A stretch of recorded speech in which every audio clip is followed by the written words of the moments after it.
talkSPORT Sports Update, powered by the Nissan Van range, helping business owners to work better and live better. Search Nissan Vans or head to your local Nissan Van Centre.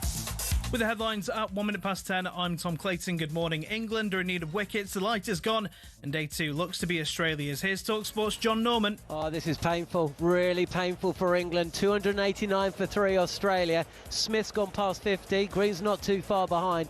Another decent partnership. This time of 93 and in quick time. You don't need to play baseball to score quickly, it seems. And England look a little bit devoid of inspiration now. But Stokes has brought himself back on after the Bryden Cast experiment. Once again, didn't come up with the goods. Australia trailing by just 44 with 7 wickets in hand at a time of the day when it's supposed to be bowler friendly. England need a miracle now. Hour and a half of play. They need 4 or 5 wickets. Who's going to get them? 290 for 3 Australia. Thanks, John. Elsewhere today, 48 teams is the right number for a World Cup, so says Arsene Wenger, now the FIFA Chief of Football Global Development. He's played down talk that means he's played down talk that more teams equals lower quality. To qualify, you need to beat the other teams of your confederations, and that's a sign of quality. It's just down to the results. The teams are not there by coincidence or because they've been invited. They're here because they've beaten some teams in their confederations. Remember, talkSPORT will carry live to the second coverage and analysis of the World Cup draw during Drive, with the official ceremony getting underway at 5 o'clock. Elsewhere today, Ben Foster says he's a little concerned about the Manchester United mentality. The side drew 1-1 yesterday with struggling West Ham. He says there's a clear path to victory when you're leading 1-0 with a few minutes left. You can see the game out with possession by dominating the ball, dominating your personality over the other team, or you can happily sit back and you can do that kind of low block and let them have the possession, but let them know also that when you do get the chance to win the ball back, you're going to counter-attack on them. Man United are next in action away to Wolves on Monday night. That one's live and exclusive to talkSPORT.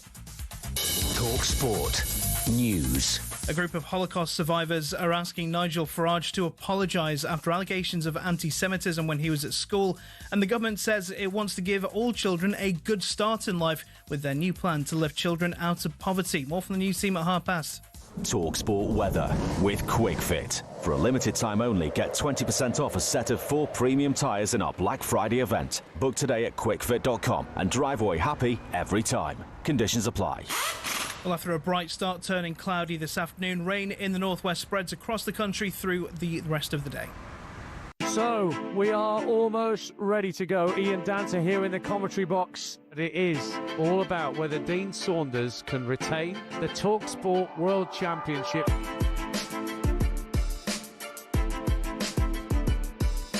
To win the leg. She's got it!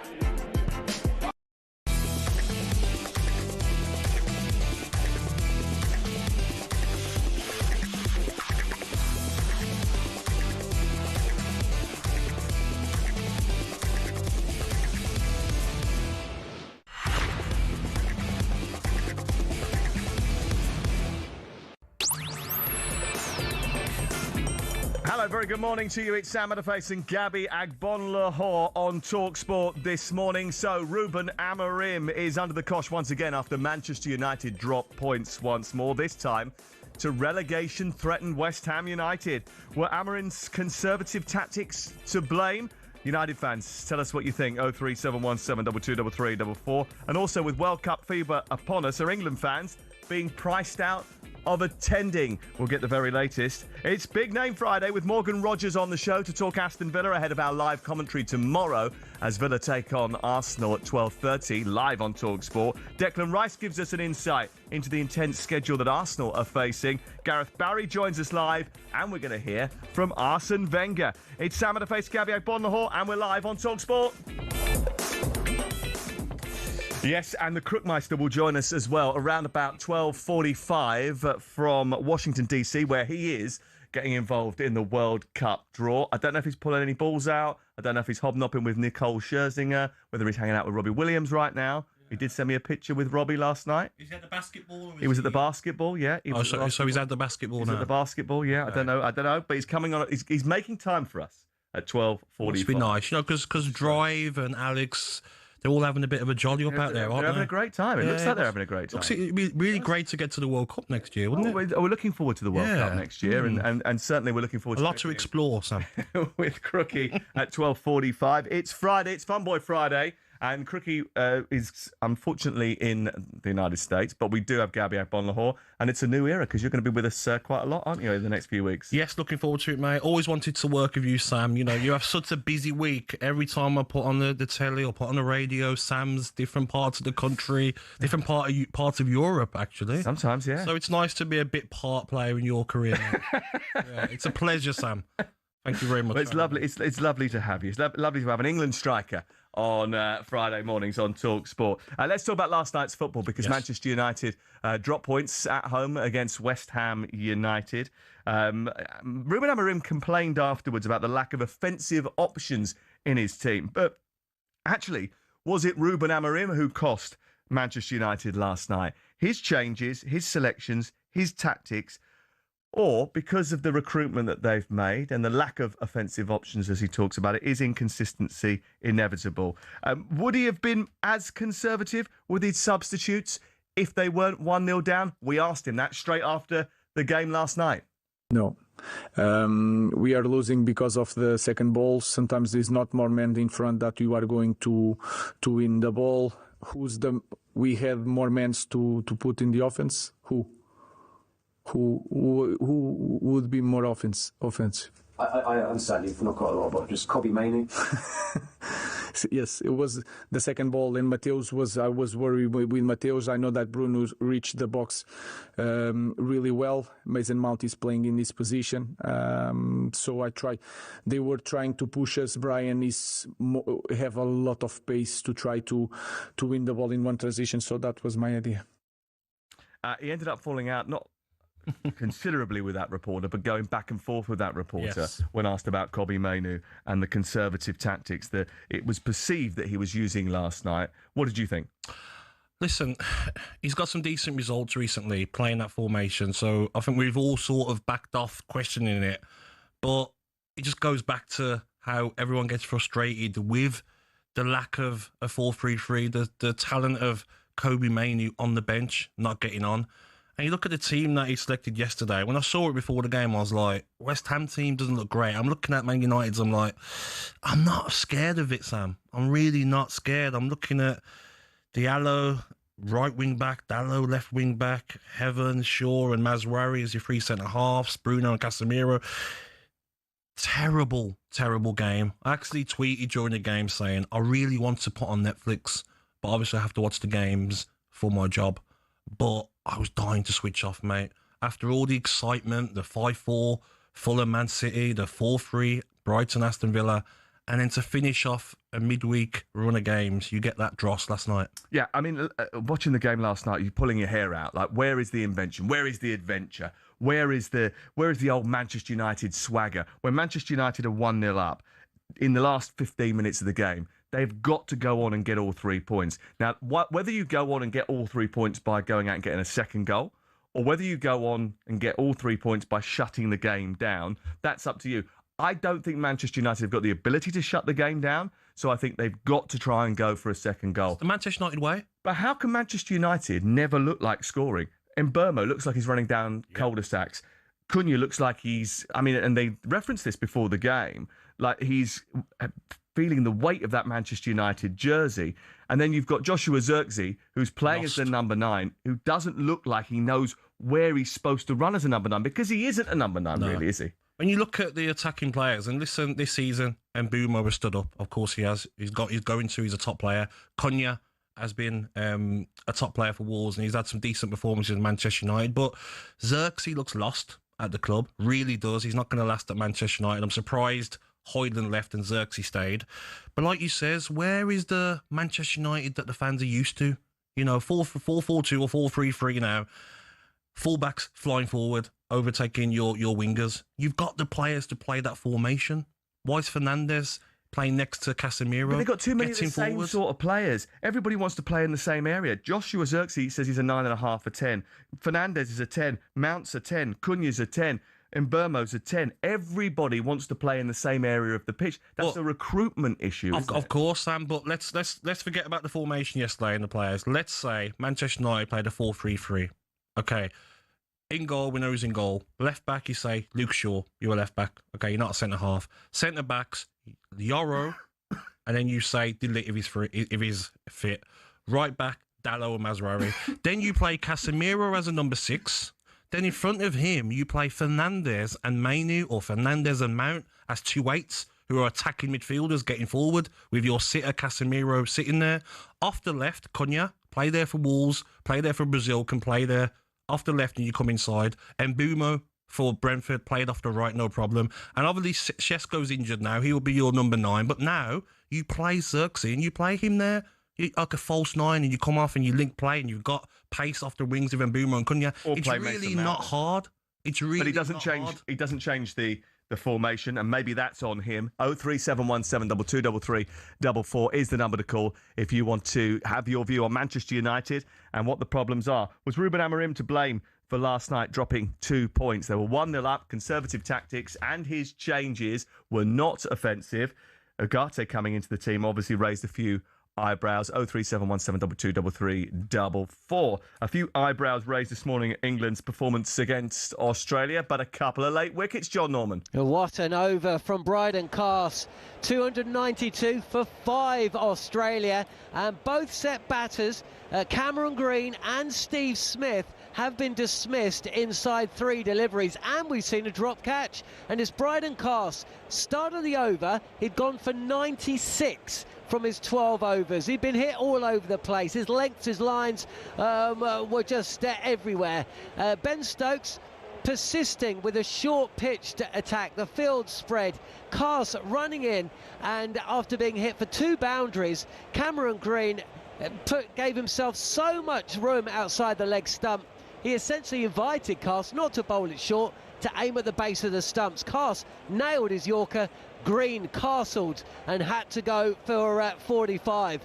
The very next ball, Alex Carey was bounced out. He tried to get the bat out the way of the ball. Instead, the ball looped up off the bat and dropped just in front of Ben Duckett, who was stationed there at backward point. Duckett, one of the safest fielders in the England team, dropped an absolute sitter. He got 2 hands to it.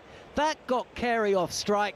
We thought it was a big moment going the way of Australia. Not to be, because the very next ball, again it was dug in. Again Smith went for it. He's helped it around the corner, and Will Jacks has pulled off a one-handed screamer at backward square leg to dismiss the Aussie captain. So England somehow are back in this game. Australia, you'd still rather be in their position, but they will have to bat 4th on this pitch. 292 for 5 now, 2 new batters at the crease, but they only trail by 42.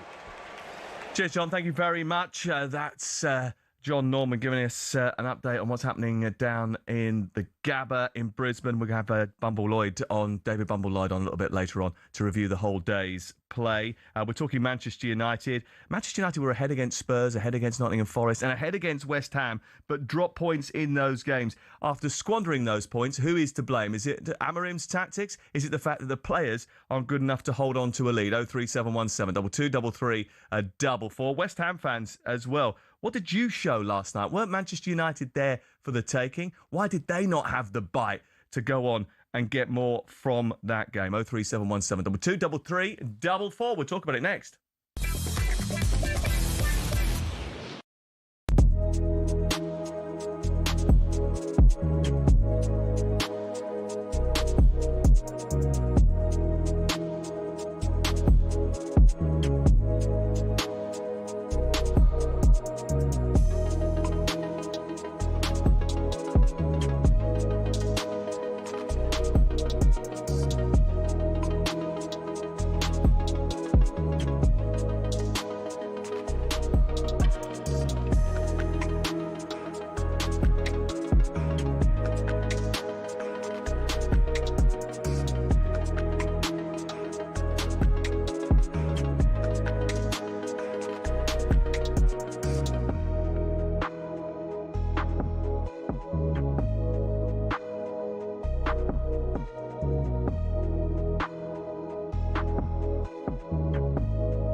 So, we are almost ready to go. Ian Danter here in the commentary box. It is all about whether Dean Saunders can retain the talkSPORT World Championship.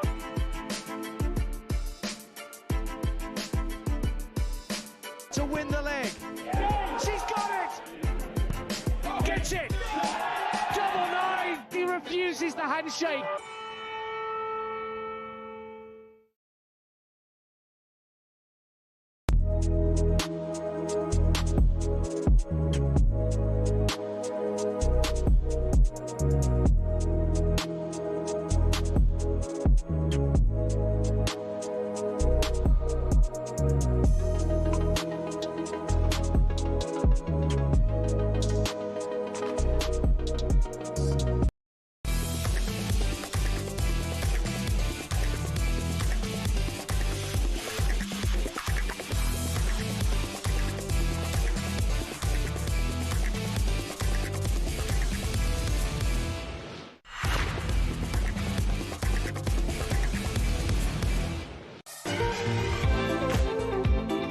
It is Fun by Friday. It's me, Sam Matterface, and today we've got some big names on the show. Declan Rice, Morgan Rogers, Arsene Wenger, Gareth Barry, and Gabby Agbonlahor is here as well, making his debut on Fun Boy Friday. You okay? Are you settling okay? I'm enjoying it, mate. It's lovely to have the cricket on as well. Yeah. It's a great catch there to get our 5th wicket. Enjoying the show so far. Okay, let's get some Manchester United callers on to discuss last night. What did you make of the substitutions? Is it Amarim's fault that Manchester United threw away a 1-goal lead because of his conservative tactics? 03717223344. Let's get to Pete. Hi, Pete.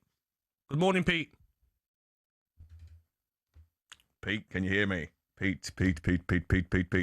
No, we can't get to Pete. What about... Pete, are you there? Can you hear me? Yeah, he's there. There you are. Hello, Pete. Hi, thanks for having me on. No worries. Go for it. What do you want to say? I think it's hard to really. Was I disappointed yesterday watching the match? Absolutely. I think to scrutinise every decision, every substitution, it's a squad game. It's coming into Christmas where there's 3 games a week. Yes, we've got no European football with Sesko out, and we know that the players who shouldn't be there for much longer. But you can't sign and sell 8 players in a transfer window. Agate's not good enough. Xerxes a good squad player, but he's not a starting Man United striker. And lots of teams dropping points compared to last season. We're getting better. And the biggest difference for me is with Amarin, I can see what's wrong. I can see he knows what's wrong, and I can see the direction we're going. Pete, with Mbeumo and Cunha and all the rest of it. Pete, are you entertained, though? Are you entertained as a Manchester United fan when you watch them play? I suppose being entertained is success isn't necessarily to be entertained. Would I prefer to succeed for the next 3 years and get back in the top 4, top 5 this year and progress? Am I entertained? Yeah, Ahmad entertains me. Cunha entertains me. Bruno, I think yesterday with a couple more passes here and there, it's a 3-0 walk away happy as Larry. So you was entertained yesterday by that performance? See, I'm probably the wrong one to ask for that because I find entertainment in watching a nice 1-1 draw or a tough challenge or watching a good centre-back defend. Am I blown away by our attacking prowess? Maybe not. But I can see where he's going. I can see why he signed the players he has, and I can see the direction. And for the last 10 years, I've not seen that direction. They're only 2 points off the top 4, so it isn't all doom and gloom for Manchester United. And we should mitigate everything by saying that Benjamin Šeško, which is that their only real out-and-out number 9, was unavailable because of injury. But 4 of the 5 subs could be categorised as defensive substitutions. And you just wonder whether or not Manchester United got the capacity to keep a team out, even a team like West Ham United, who don't score many goals. Pete, thank you very much. Appreciate that. Shoaib is a Manchester United fan. He joins us now. You're through. What do you want to say, pal? Hi, Sam. I actually met you last season after a Nottingham Forest game, and we had a very brief interaction where we spoke about Erik ten Hag and the problems and the tactics. The manager wasn't quite doing it right. The squad players weren't good enough. A season and a half on, it's the same story. It's a different manager, albeit, but the tactics, there's inflexibility with the tactics. The players, again, still aren't good enough. I know there's been quite a lot of change up front, out the back, in the midfield, but it's just, they're still not good enough. That's the bottom line. So it's a recruitment problem rather than a managerial problem, you think? A bit of both, I think. So the recruitment hasn't gone well. So, I mean, Pete just said about Ugarte. He's bang on right. Ironically, we shifted out McTominay to be able to buy in Ugarte, and look at that sliding moment. So, yeah, it's not been great. But at the end of the day, Gabby, I know you were just saying, are we entertained? No, we're not. We've scored 1 goal in 2 home games. We couldn't break down a 10-man Everton team, and we sat back against 17th place West Ham as well. So, no, it's not entertaining whatsoever either. I'm just used to Manchester United. Maybe I'm looking back when I played, but the Manchester United fans at Old Trafford, all you ever used to hear them when we played them, attack, attack, attack, attack, attack, non-stop, 2-0, it's 3-0, keep going. It's the Manchester United way. Last night, you're just like, 1-0, okay, off you come, Cunha, on you come, Ugarte. Let's take 3 of my back 5 off again. I don't know what his obsession with that is. I just think he's getting it wrong. I really do, Sam. Shoaib, thank you very much. Liam, hello. Good morning, Liam. Hello, mate. Can you hear me? Yep, sorry, I've got you on the radio as well. Can you hear me? Yes, we can hear you. Go for it. Lovely. Well, it's just back to the situation regarding the players out there last night. I just think they're absolutely terrible. You're not going to get anything more out of those group of players. You're really not. I don't know what we're expecting. So you think he's wringing the maximum out of them? Basically, yeah. I mean, you're beating a dead horse here. I mean, they can't do anything more than what they are. You sure? They're terrible. Hello? Sorry? Are you sure? Yeah.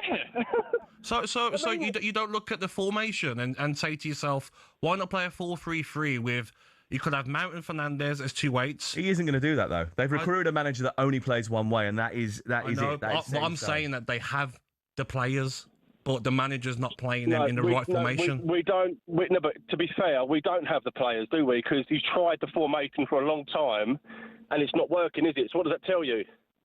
We don't have the personnel, do we? So Cunha and Bumo, Mount, Fernandes, Mainu are not good players. You're telling me that, no?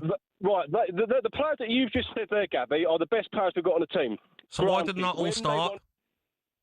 When they want to turn up. Manu is on the bench, and I couldn't tell you why. Fernandes will only turn up when he decides to. Other than that, he's probably our best player. But I tell you what, mentally, he's not in the right. He's never going to be who we're looking for at United, because we want him to turn up or not. So we've got him, we've got Cunha. Last night he went missing. Yep. Up front we've got Joshua Zirkzee. I'm looking at these players, Gabby. I'm not being funny. I'm not being horrible. I'm looking at these players. I'm starting to feel sorry for them. I'm looking at players like Zirkzee last night. Yeah, he's lost. You are at the biggest club in the world, right? To a certain degree. You've been brought into United. These players themselves know they're not good enough. They've been set up to fail. They're not good enough. You don't need 6, 7, 8 months of looking at one player, mate, to see whether or not he can play football. You're either a baller or you're not. And these are away against Grimsby. A perfect example. It's Grimsby. Formation's out the window. Do your job. This is why they've got the likes of Roy Keane and these players saying these statements, because it's true. Do your job last night. Do your job. You're 1-0 up, and Christ almighty, I watched it, like you say, I'd rather watch paint dry. We've got that lucky goal, and Amrim took it well. It come to him, he took it without his foot, finished it lovely, fair play. But other than that, wasn't in the game, no chances created, and West Ham probably deserved. They're lucky they didn't walk away with all 3 points. Yeah, I agree with you. There was a chance, actually, towards the end of the game when it was 1-1. I thought, hold on a second, West Ham are going to steal all 3 points here. It was a real possibility. Liam, thank you very much. 0371 722 334. We're both watching it last night. Yeah. And, you said you'd rather have watched Netflix. I mean, Manchester United are supposed to be the big draw. They're supposed to be the team that everybody wants to watch. It's why the TV companies are desperate to put them on a Thursday night. No offence, Sam, as well. West Ham are down to the bare bones. You had Thomas Souček playing right midfield. Probably the one position that you wouldn't expect him to play on the whole pitch. Callum Wilson, who we know cannot get through 90 minutes every single week. And you're playing 3 at the back against Callum Wilson. No, I'm not being funny, but you don't need to be doing that. Naz is a Manchester United fan. He joins us now. Hi, Naz. Good morning, Naz. Good morning, guys. How you doing? You're right. We're good, thank you. Mate. What do you want to say? Yeah, just a couple of things I want to say. I want to totally agree with the last caller. He was so spot on. They are living the dream playing for Manchester United. This pressure they cannot take. There's 2 home games. How can we get 1 point out of 2 home games? Is unbelievable. I was there last night, and I'll tell you now, the atmosphere was dead. We tried to sing along, but there was nothing there. The players weren't giving us anything, and that draw. And I don't blame the manager. I really don't. You can't blame the manager. Yesterday, it has to do the players have to do the job. Secondly, the Manu debate. If Manu's that good, he should be playing Bruno out of the team. He should be playing Casemiro out of the team. You can't get on the Why pitch. is he not doing that? No, he's not showing it in training. Well, there's got to be some problem because they asked him about it last night. Several people asked him about it last night, and he sort of sidestepped the question and moved it on. Well, hold on a second, we did make an offensive substitution. When it was specifically put to him about Kobbie Mainoo, he just almost sort of laughed, really, as if it's become sort of like the journalist's pet project to keep asking about Kobbie Mainoo. There's a reason that people are asking about Kobbie Mainoo, right? Whether or not you think he is a top A-list elite player, or you think he's just a very good player. This is a guy who scored in an FA Cup final win for Manchester United. This is a guy who played in the European Championship finals and played almost every single game for England during that run to the European Championship final. So what has happened in the intervening 18 months? Something's happened, for sure. And Sam, I feel that, like, we've got Adam Wharton's agent coming on later on. I want to ask him this question. I want to ask him, if Mainoo was your player, are you forcing him out of Manchester United in January? Because if I'm Mainoo, I'm going to my agent, I'm saying, get me out of here. It might be too late to get on the plane for the World Cup, but I am not playing. This manager's not having me. The formation doesn't suit me. Get me out of Manchester United. I'm I a don't care if I talented love the club. midfielder. Get me out of here. Yes. There's a TV show doing the rounds about something like that, about celebrities and get me out of here. Did you see that last night? No, mate. I was watching the magnificent Manchester United. 03717 2233 44. Morgan Rogers on the programme before 11 o'clock this morning, and Declan Rice as well. So don't go anywhere. It's talkSPORT with Sam Matterface and Gabby Agbonlahor and Selco Builders Warehouse. Check out this month's Real Deal at selcobw.com.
Ahead of the World Cup draw later this evening, Thomas Tuchel says England are brave enough to dream of winning the whole thing.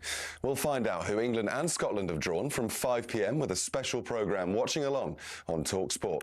Many, though, are not sold on the expansion to 48 teams, but Arsene Wenger insists it won't drag down the quality. To qualify, you need to beat the other teams of your confederations. And that's a sign of quality. It's just down to the results. The teams are not there by coincidence or because they've been invited. They are here because they've beaten some teams. Now, these are the games you have to win. The thoughts of a frustrated and angry Ruben Amorim after Manchester United conceded late to draw with West Ham. We asked him if they suffered from complacency. There was not a big pressure from the opponent for us to control the game. Was more second balls. Man United are back in action on Monday night away to Wolves, live on talkSPORT. Sale will be without England fly-half George Ford for their Champions Cup opener against Glasgow this evening. He picked up a groin injury last week, meaning Rob Dupree will deputise at number 10. And Lando Norris says he has nothing to lose heading into this weekend's F1 season finale. He leads the championship by 12 points with Max Verstappen and Oscar Piastri both in with a shout. Get more at talksport.com.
Hello, very good morning to you. It's Sam Matterface and Gabby Agbonlahor. The Saltmeister is in Washington, D.C. for the World Cup draw, which we're bringing you a little bit later on talkSPORT. He's going to join us around about 12:45, Crookie. Manchester United, it's like under eights, says Carl, where you have to give certain players time on the pitch. They don't have any desire to win.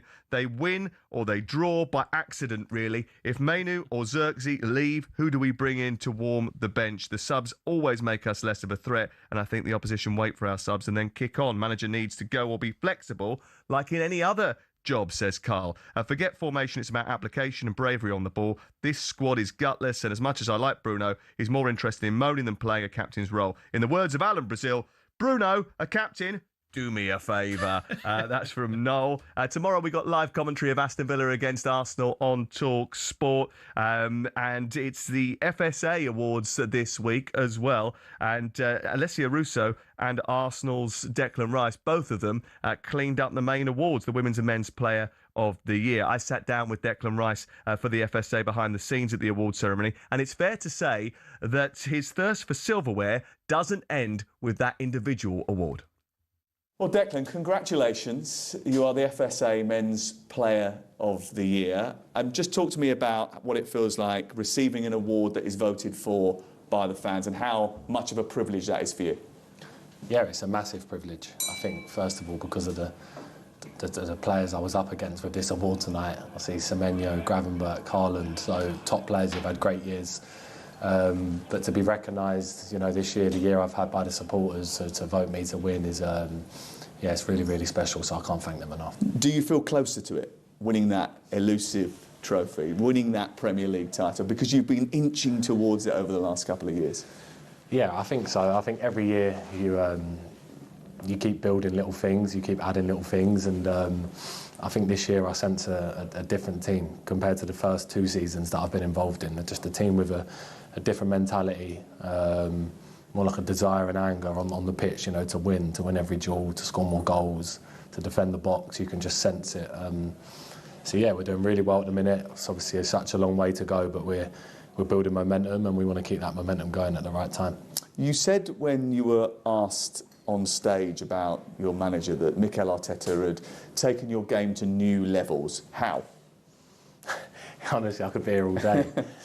Well, the whole process of it started 3 seasons ago when I first joined. Every year since then, he's evolved me as a player. You know, I've played in different positions. I've played as a lone 6, double 6, high 8, moved across as a 10. But I would say mostly how I've improved is because of my tactical aspects of my own brain, like just understanding things in-game scenarios and being able to deal with that myself instead of having to ask him what's going on. I know what's happening because, you know, he's coached that into us, and I think that's one of the biggest things that he's done to all of us, is that he's installed something in us where we can go out on a football pitch and just play football and try and win, because tactically we know everything we have to do. And it's down to us to have the quality to go out there and win the matches. And this season we've done that well so far, so we've got to keep it going. You're a very personable character. You get on really well with supporters. You get on well with your teammates. How does it feel to be Declan Rice from South West London, being the main man for England and for Arsenal, and having that responsibility of being one of the leaders in the groups? Do you like it? Do you relish it? Honestly, I don't take no notice of it. I've just... Do you just do it naturally? Does it just come to you? Naturally. I think that's just been me since I was a kid. Like, I've not changed any way. I think it's just always been in me. Like, I don't... Even though I'm playing well for Arsenal, playing well for England, I think 80 caps for England, or close to that. I just... Yeah, I don't think about it. I just play football, go home, enjoy my life, family time, and yeah, just crack on, keep going. I don't know, it's weird. You don't feel the responsibility of being one of the key players in those groups? You don't, like, it doesn't weigh on you at all? Which is great if it doesn't. Not at all. I think it's a good thing. You work for that, like to become one of the best players in the team and have responsibility. But I think I'd be one of them. I don't want to think about it too much. I like just letting things go with the flow, and if players need help and I can see that they need help, I'll always give help to them, and that's just my character. But on a day-to-day basis, I think even if you asked everyone at club, I'm really chilled, quiet, low-key, like to keep myself out of the way. But then when it's time to go, I'm on it, and everyone knows that I'm there. What are you doing to chill out? You still into your fashion? You wear a double-breasted suit better than me. Yeah, I don't mind. It's nice when you get to put on a double-breasted suit, to be fair. I've not worn a suit for ages, so that's good. And yeah, just as much time. Well, the game schedule now is ridiculous. It's so hard to get time off. But yeah, when I do, probably spending it sleeping because it's so tiring. And when you're sleeping, are you dreaming of delivering Arsenal the title and England the World Cup? I have thought about it. I'm not sure whether it's been in my dreams. Have you? Have you thought about it? Have you visualise it? Yeah, of course. I think every player at Arsenal has visualised it. I think when you've been that close, you can't not help but visualise it. You know, you want to lift that trophy, you want to hold that trophy in your hand. It's one of the most prestigious trophies ever, and it's tough because it's 38 games. You know, it's 38 games you've got to be near on perfect for, and I've seen firsthand the last 2-3 years how tough it is being pipped by Man City by 2 points, and then the year I weren't there, they obviously lost the title when they had a good lead. So I know it hurts. I know there's a fire in the boys' tummy, but that's why I said this year I can sense it's different. There's a lot more composure about the group and a lot more calmness. And like I said, when we go on the pitch, we know every time it has to be 3 points. So, yeah, long may it continue. That's Declan Rice speaking to me earlier in the week. And he says there, you know, there's something different about the group. There's more focus about the group. They feel as if there's an extra edge to try and get over the line. Is it truly Arsenal's to lose, or is he right when he says it's very early, it's a 38-game season? Yes, they've got a 5-point lead, but there's still a long way to go, and leads have been dropped before. Yeah, I think he has to speak like that. You have to as a player. You don't want your words to come back to haunt you. But when you just look at Arsenal's bench against Brentford, Sam, Timber, Kepa, Eze, Saka, Lewis Skelly, Ranieri, Norgard, Gabriel Jesus, Gyökeres, Havertz still to come back. And you look at Saliba out, Gabriel out, still both to come back as well. The top of the Premier League, top of the Champions League, 110, drawn 3, lost 1, conceded only 7. City and Chelsea lost 4 games. Arsenal lost 1. Like, I think Arsenal wrapped this up comfortably, mate. I really do. I'm not just saying that for a statement. I look at the options they have. I look at the squad depth. I look at the other teams. Man City conceding 4 against Fulham, shaky at the back. Chelsea, you don't know what Chelsea are going to turn up. Liverpool, absolutely miles off it. This will be wrapped up, I think, with 3 or 4 games to go. You say Liverpool absolutely miles off it. They're 2 points off the top 4. Chelsea, 9 points behind Arsenal. A long way back now after that defeat. Liverpool 11 off Arsenal. That's what I mean. Miles off it for the title. Manchester City, very much the closest challengers with 5 points, the gap between the two. But Aston Villa, only 6 points back, and they've lost fewer games than Manchester City, Chelsea, and... Say that again, I didn't hear you. What was that? They've what? They've lost fewer games than Chelsea. Because Aston Villa don't get a lot of love, Sam, and the Villa fans complain about that a lot. Everyone wants to give Man City, Arsenal, Chelsea... What are you saying? Are you saying Aston Villa are in the title race?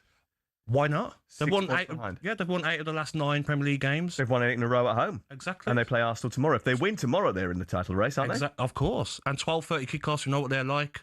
You don't know what teams are going to turn up at 12:30.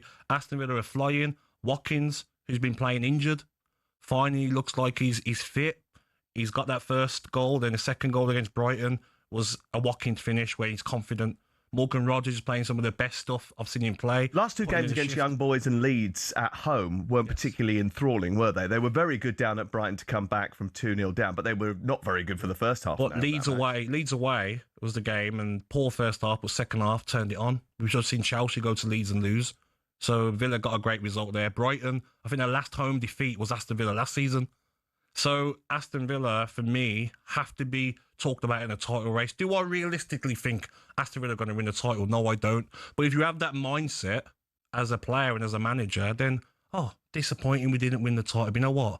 We got top 4 in the Champions League. That's what Villa are really looking for. And they've got a manager who will want to try and win trophies, that's for sure. 03717222344. Is the title race already done and dusted? Declan Rice, by the way, absolutely superb company on Monday. Brilliant fella. And thanks to the FSA for allowing us to show a little bit of that footage. I'll just say as well, there was a great quote from Ollie Watkins after the game. He says, the manager's voice was basically gone. He's so passionate, and that's why we're doing so well. I can't speak highly enough of him. That's what you want of your manager. Lost his voice by screaming on the touchline, encouraging his players, giving them tactics. Like Mikel Arteta. Crazy. Yeah. He was going crazy at Gasson during the game. That's what Villa fans love about him. And that's what every fan base wants their manager. Not sitting down and shaking their head. Show your passion on the sideline. Yuri Tillemans was on with Jim White earlier in the week, and he was praising Unai Emery as well. 03717223344. Is Gabby going mad, or Aston Villa up the Villa in a title race? 03717223344. We'll speak to Morgan Rogers. We'll wonder whether or not he thinks Aston Villa are in a title race, because he's coming on the programme in the next few minutes.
almost ready to go. Ian Danter here in the commentary box. It is all about whether Dean Saunders can retain the talkSPORT World Championship.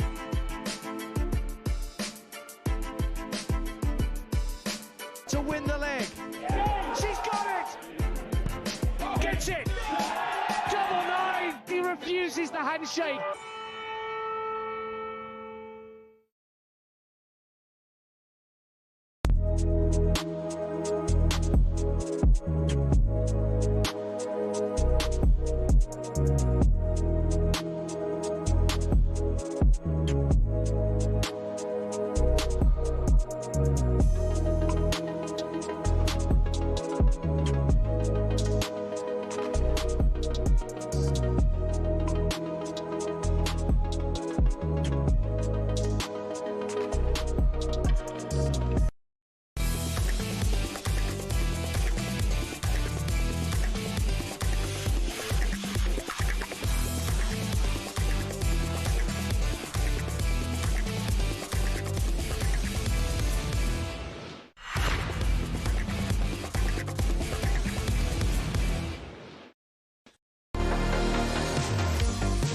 Hey, it's Friday, which means it's Fun Boy Friday, and Gabby Agbonlahor has joined the team, and he is here in the studio this morning, and we're taking your calls on the title race, 03717223334. Is it really Arsenal's to lose, or is it just a little bit too early to call it at this stage? 5 points the gap to Manchester City, 6 points the gap to Aston Villa, who they play tomorrow live on talkSPORT. It's going to be massive, 12:30 kickoff. We're looking forward to going. Big game. To that, you'll be listening to talkSPORT, won't you? Of course I will. I actually will, because I'm not going to the game, so I'll be listening on the radio. Oh, good stuff.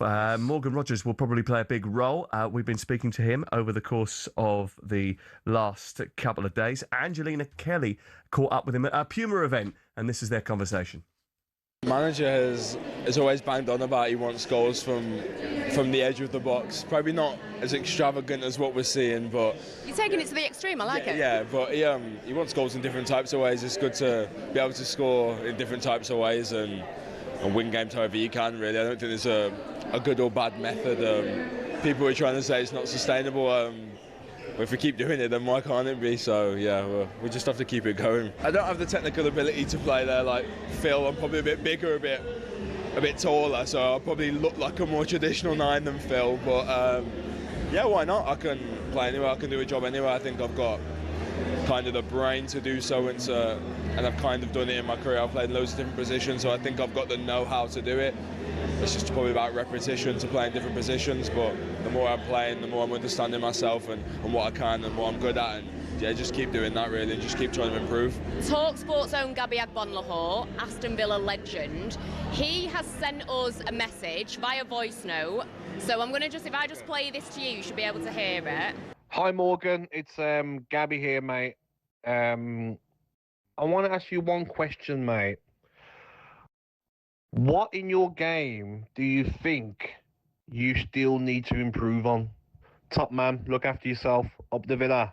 I think probably just my consistency, my decision making, my crucial final pass, whether it be a shot, a cross, the pass, the right foot, the right weight. I think that's what all attackers strive for. The consistency of that is the difference between good and great and excellent, really. The elite ones get it right 9 times out of 10, and I don't think I'm quite there yet, in the sense of I think I can have a good day and a bad day and an off day, and it's just about being consistent, about keep getting better and developing that.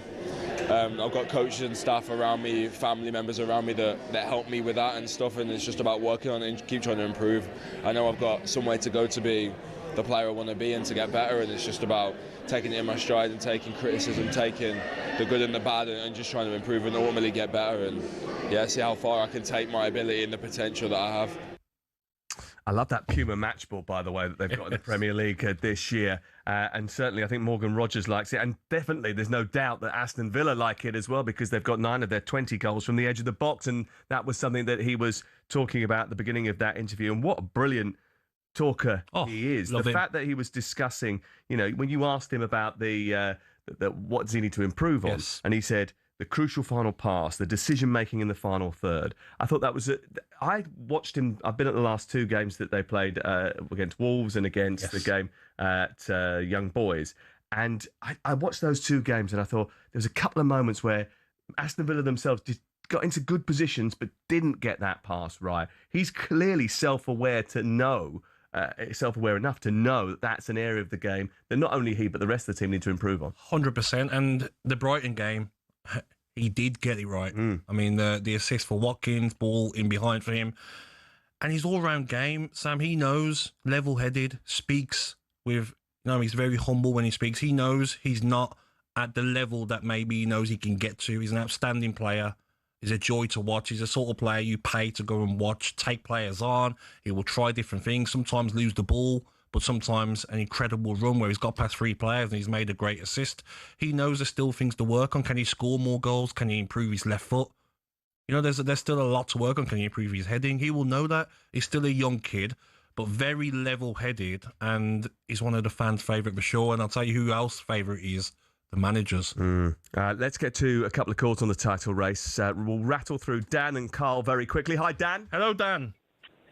All right, Gabby. You all right, mate? All right, Sam. All right, Dan, what do you want to say, fella? Not too bad. Thanks for the call. Appreciate it.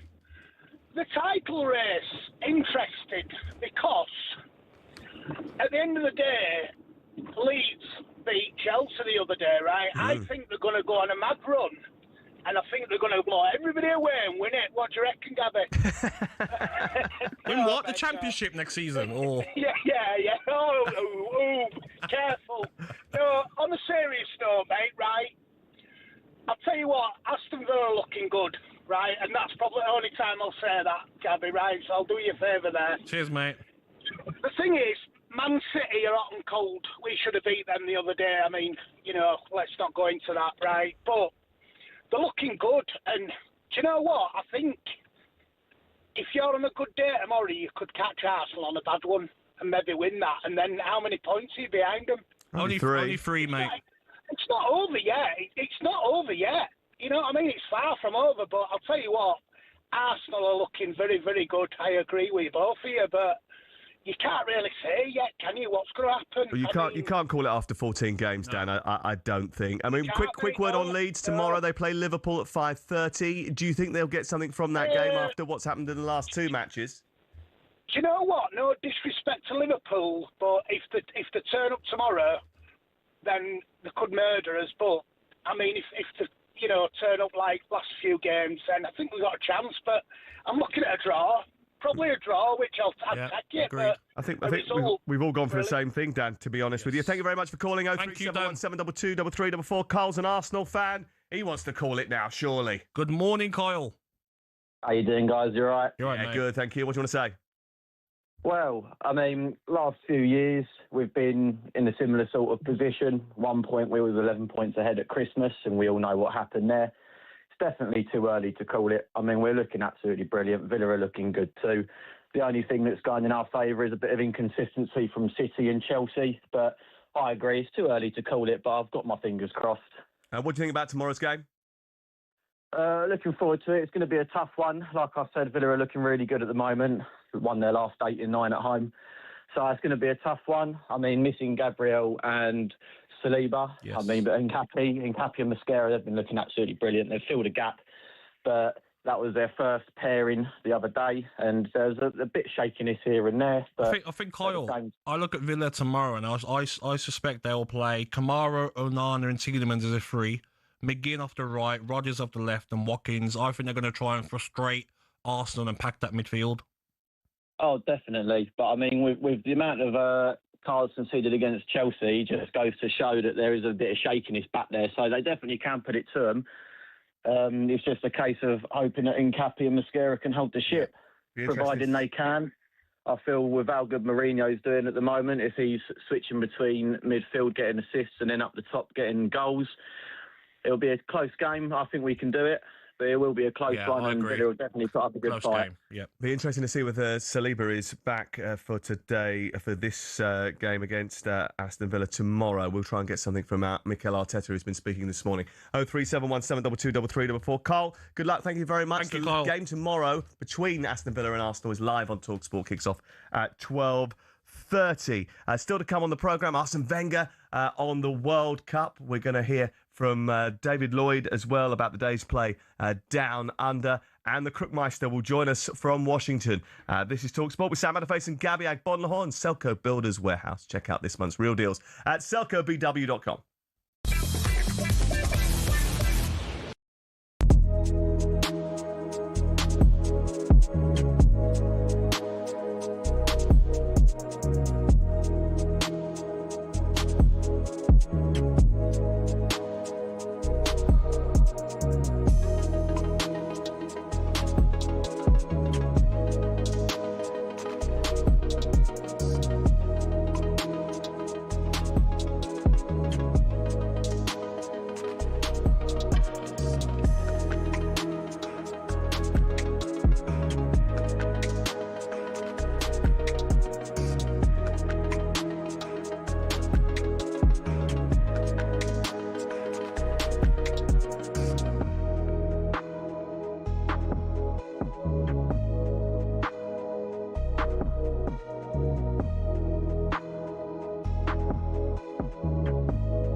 talkSPORT Sports Update, powered by the Nissan Van range, supporting van owners to get the job done. Search Nissan Vans or head to your local Nissan Van centre. With your headlines at 2 minutes past 11, I'm Tom Clayton. Good morning. A couple of quick wickets has brought this game back into the balance, but on the whole, day two of the second Ashes test has belonged to Australia. Here's talkSPORT's John Norman. Yeah, somehow England are still in this. 336 for 6 Australia. So they lead Australia by 2 runs. Alex Carey and Michael Neser at the crease. The last wicket to fall, that of Josh Inglis. Cleaned up by Ben Stokes. A little bit of variable bounce and a ball that came into the right-hander saw him castled. He went for 23, so another useful partnership for Australia, but England, as I say, clinging on. Another person clinging on, Stokes himself. He's just bowled his 6th over in the spell. He's bowled 17 overs today. He's suffering from cramp, and we've still got half an hour left in the day. So, you know, whilst it's great to see him taking wickets, you also worry about the remainder of the series at the same time. A huge 27 minutes to come here in Brisbane with England, as I say, clinging on. They need another 2 or 3 tonight. Can they get them? We shall see. 336 for 6 Australia. Elsewhere today, ahead of the World Cup draw later this evening, Thomas Tuchel says England are brave enough to dream of winning the whole thing. We'll find out who England and Scotland have drawn from 5 p.m. with a special programme watching along on talkSPORT. Many still say that 48 teams are too many after expansion from 32. But Arsene Wenger disagrees. 48 teams is the right number. It's less than 25% of the 211 countries who are affiliated to FIFA. That means one team out of 4 has a chance to participate. Meanwhile, his old club Arsenal might be suffering a mini injury crisis, and Mikel Arteta has admitted he's still not clear about who'll be available for tomorrow's lunchtime kickoff be Aston Villa live on talkSPORT. Arteta's been asked this morning if fixture scheduling is affecting the quality on the pitch. I don't know. I don't think we have to get to that stage, but the only thing I said is whenever it's possible to help and give the players an extra day or hours to fulfill the maximum potential, let's do it. That's it. We are ready. We are ready from today for tomorrow's game. That's for sure. Listen on Game Day Live tomorrow lunchtime. talkSPORT News. Holocaust survivors have written to Nigel Farage demanding he apologises over allegations of racism and anti-Semitism when he was at school, and plans to lift 550,000 children out of poverty, going to be published by the government later on. More from the news team at past. talkSPORT weather with QuickFit. Get 10% off 2 or more premium tyres in our Black Friday event. Don't miss out and book today at quickfit.com and drive away happy every time. Conditions apply. A bright start today, but turning cloudy this afternoon. Rain in the northwest spreads across the country throughout the rest of the day. So, we are almost ready to go. Ian Danter here in the commentary box. And it is all about whether Dean Saunders can retain the talkSPORT World Championship.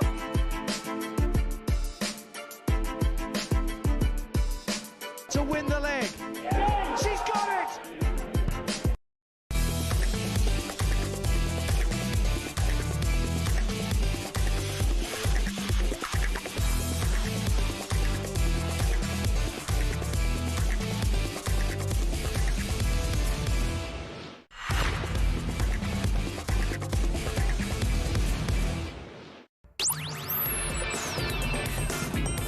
It's talkSPORT. It's Sam Matterface and Gabby Agbonlahor. He's Gabby Agbonlahor, I promise you. I can't think which one I was. Am I Crookie or am I Troy? Which one am I? You're sort of an amalgamation of the two. Yeah. You've got Put them Troy both together. You know, the striker sort of element from Troy and the mouthiness of Crook. Yes.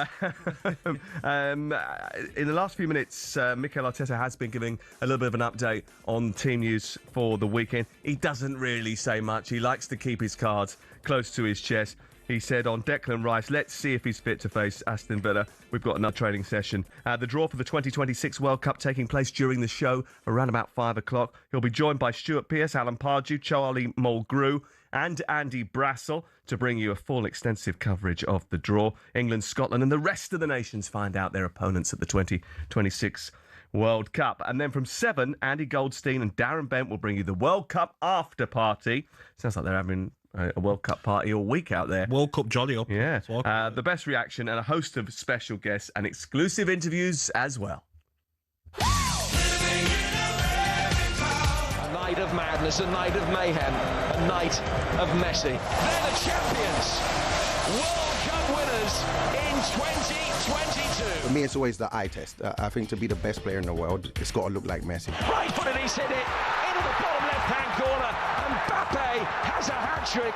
He has his place in history. I think France has a chance to win the World Cup, but they need identity into the team. You know, they need DNA, something like that. And it is the Spanish who are the 2024 European champions. I think if you look at Spain, it's harder and harder to find a reason not to rate them as favourites. Scotland are going to the World Cup final. 98, long time, and it's every boy's dream to grow up talking about playing for Scotland at a World Cup. He's in behind Neymar, he's rounded the goalkeeper, and he fires into the roof of the net. Kane, 2-0, great ball in from Rashford.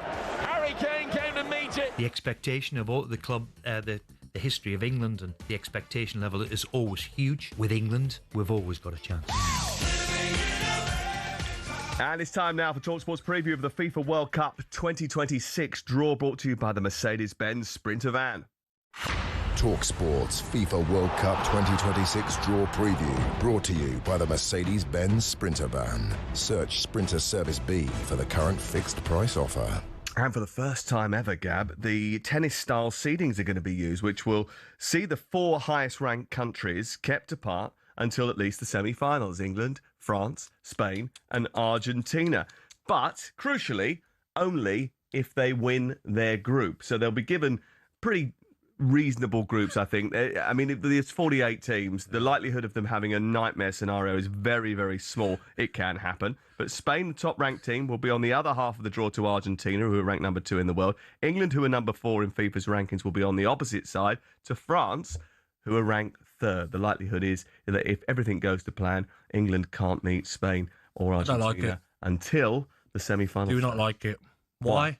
Why do you not like it? It's because to win a World Cup, you're going to have to play one of those top teams anyway. So why do you have to wait to the semi-final to play France, Argentina or Spain? Well, because what it does is it guarantees that there's every possibility that the best team in the world over a serious period of time, who have earned their position in the rankings, if you're the best, because of their performances, you beat anyone, have the chance to win the World Cup against another team that are equally as good. It's used in tennis for this reason. You don't want Sinner against Alcaraz in round 3 of Wimbledon, because they have both earned the right to have a positive draw because of their performances over a period of time. This is why they call you FA Sam. Yeah, I do listen. I do listen, Sam.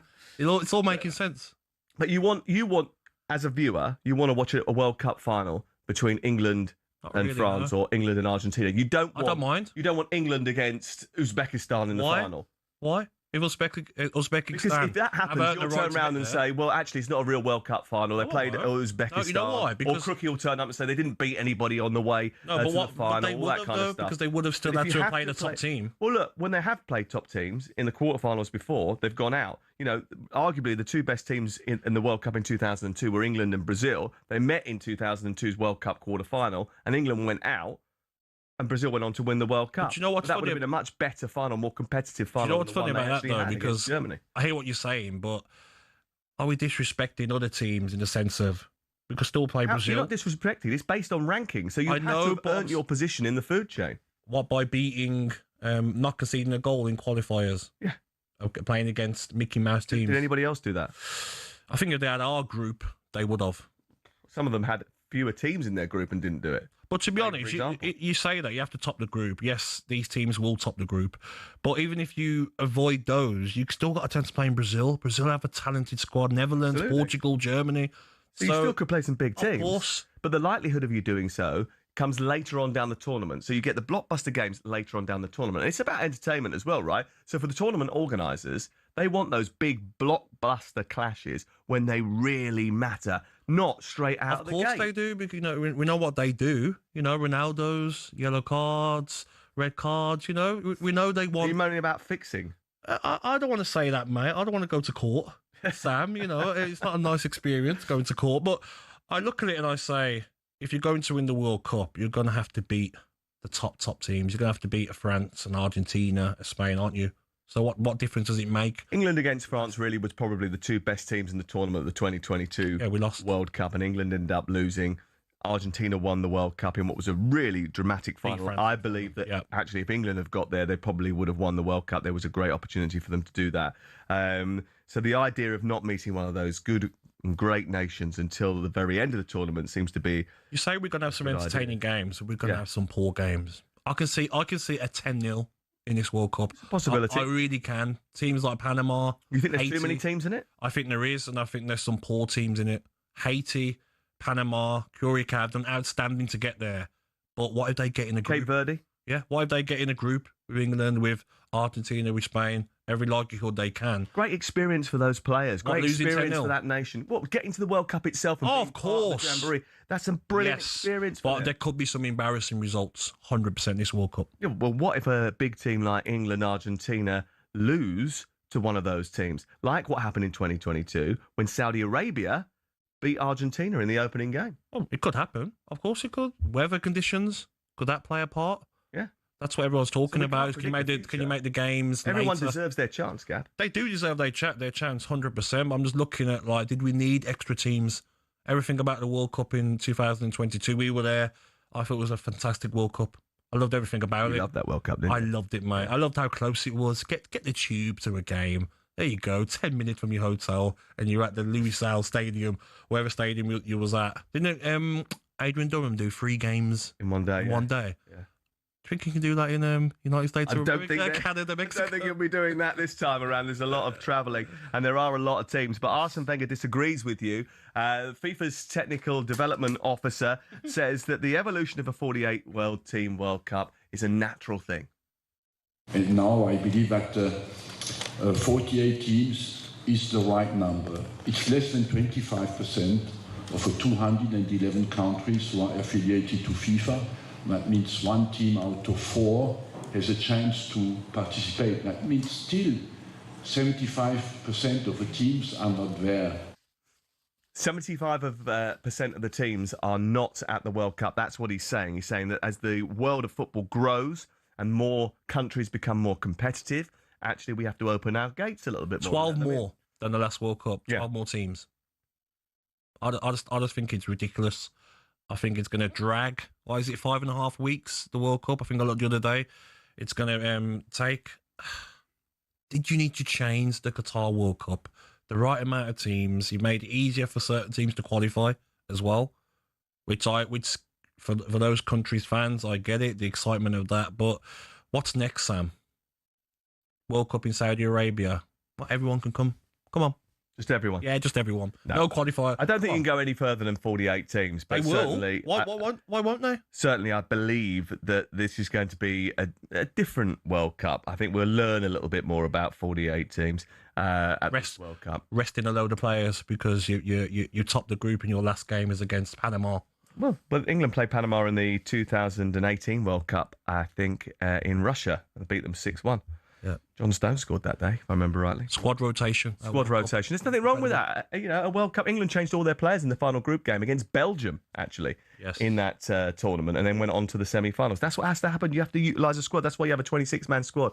03717223344. What do you want to see from the draw? Also, FIFA sort of almost on a little bit of a mission creep in terms of VAR. They're going to press ahead with plans for VAR to check on corners. We'll do that very shortly. We'll talk about ticket pricing as well, and John Norman will join us to talk about what happened today at the Ashes. talkSPORT's FIFA World Cup 2026 draw preview, brought to you by the Mercedes-Benz Sprinter van. Got a Sprinter 906? Get a Service B now for a fixed price, expert technicians, and complete peace of mind.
So, we are almost ready to go. Ian Danter here in the commentary box. It is all about whether Dean Saunders can retain the talkSPORT World Championship.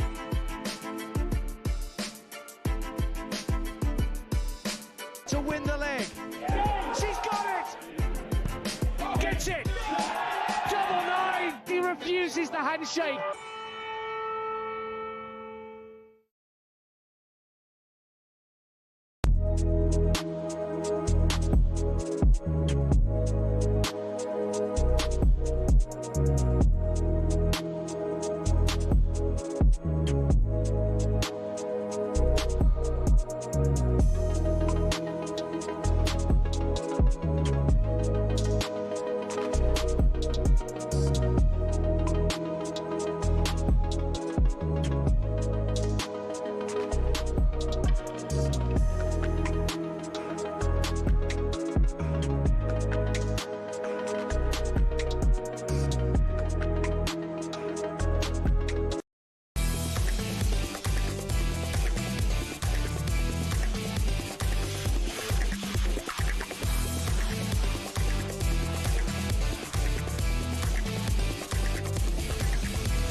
You're listening to talkSPORT with Sam Matterface and Gabby Agbonlahor and Selco Builders Warehouse. It's where the trade go.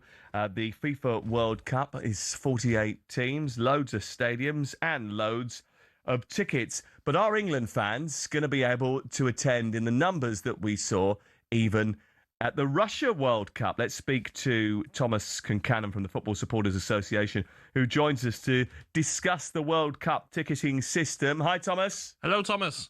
Good morning, how are you? Yeah, very good. Thank you very much for coming on the programme.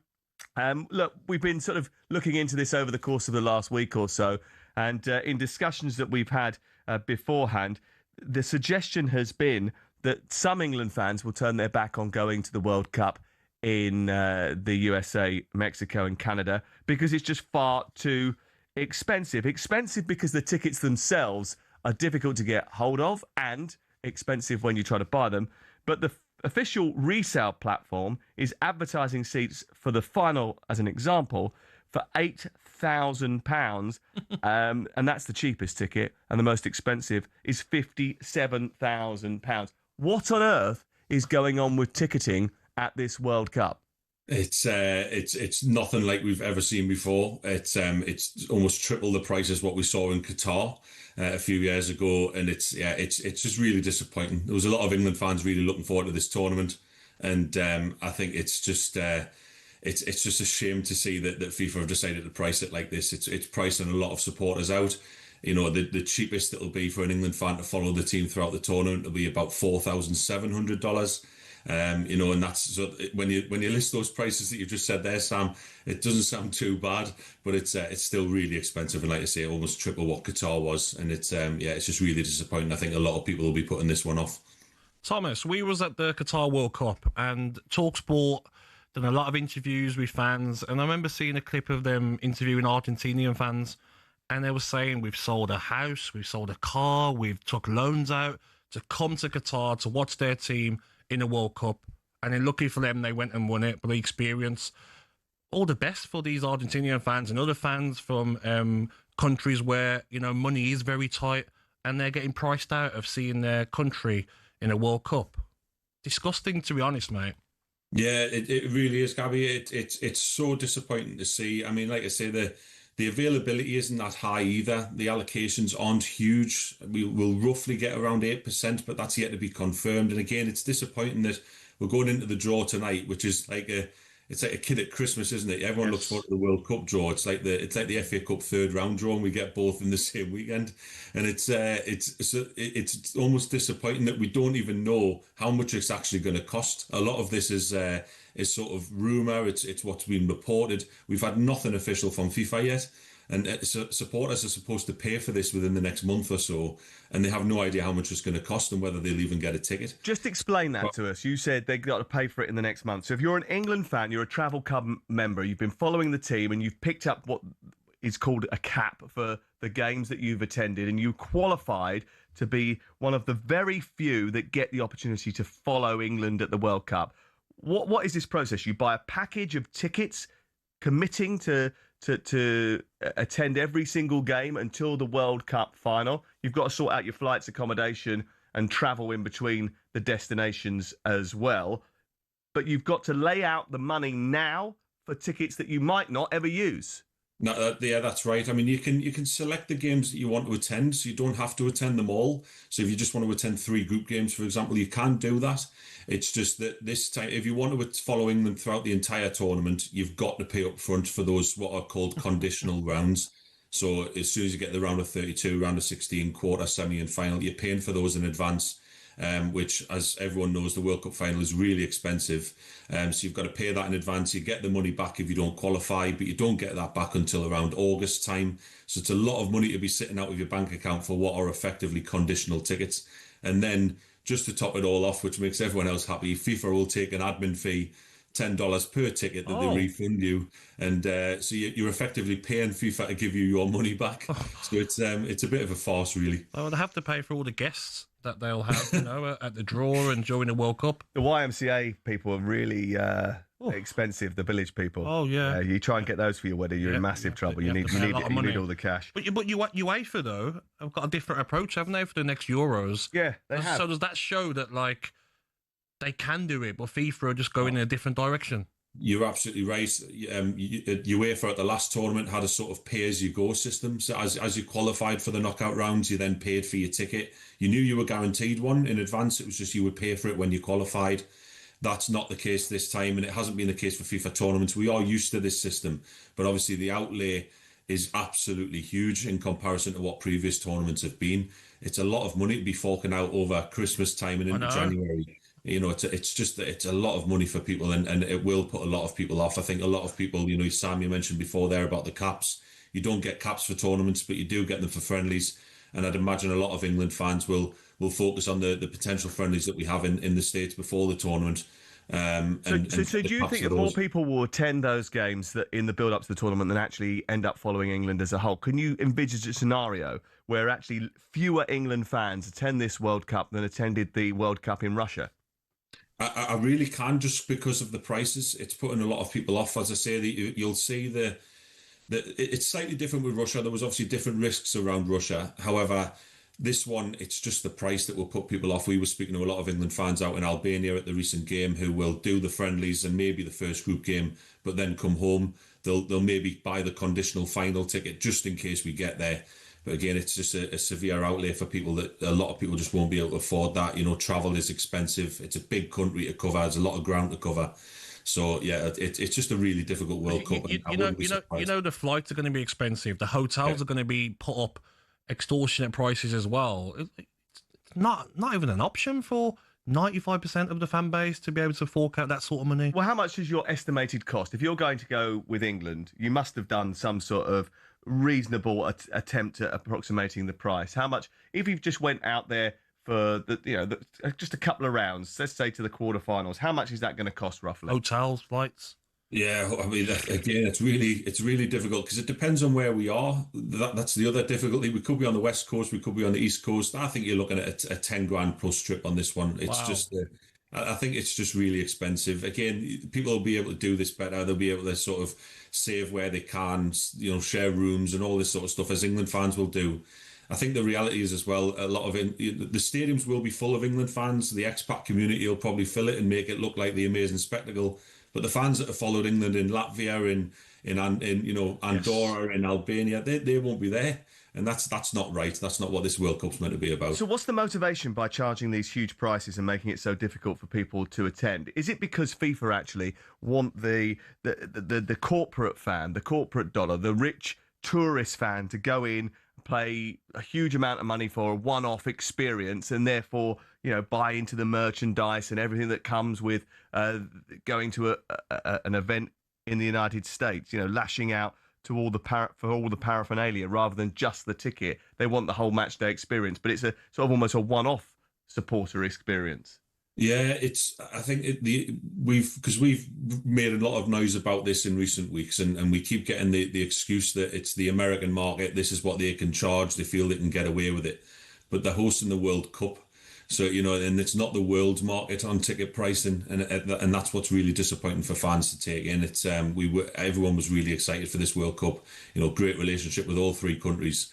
And it's just disappointing that fans will be priced out of it. They just feel they can get away with it, and they've clearly gone and done it. FIFA have said the cheapest tickets for the tournament will start at $60, but it's not been made clear which matches they are available for. A Category 4 ticket for USA's opening match at the SoFi Stadium in Los Angeles, for instance, was initially priced at $560 rather than $60. The £60 ones have been the ones that you can't even see the pitch. There's something blocking your view.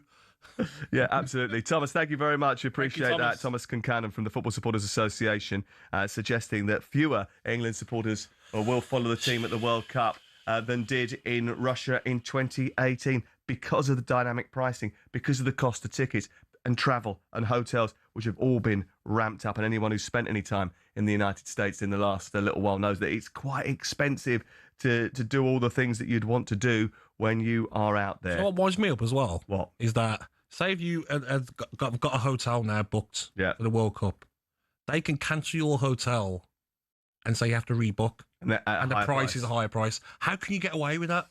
That's so frustrating when I hear people tell me that story. 03717 2233 44. I just wonder whether or not, if you're an England fan, bearing in mind the expense that you're going to have to endure and that proper fans are being priced out of going to the World Cup, that most of the attendees are going to be of that sort of corporate generation. Will some England fans just go, do you know what? I'd rather stay here and watch it down the pub. Yep. 03717 2233 44 is the number to call. How are England getting on in the Ashes? John Norman.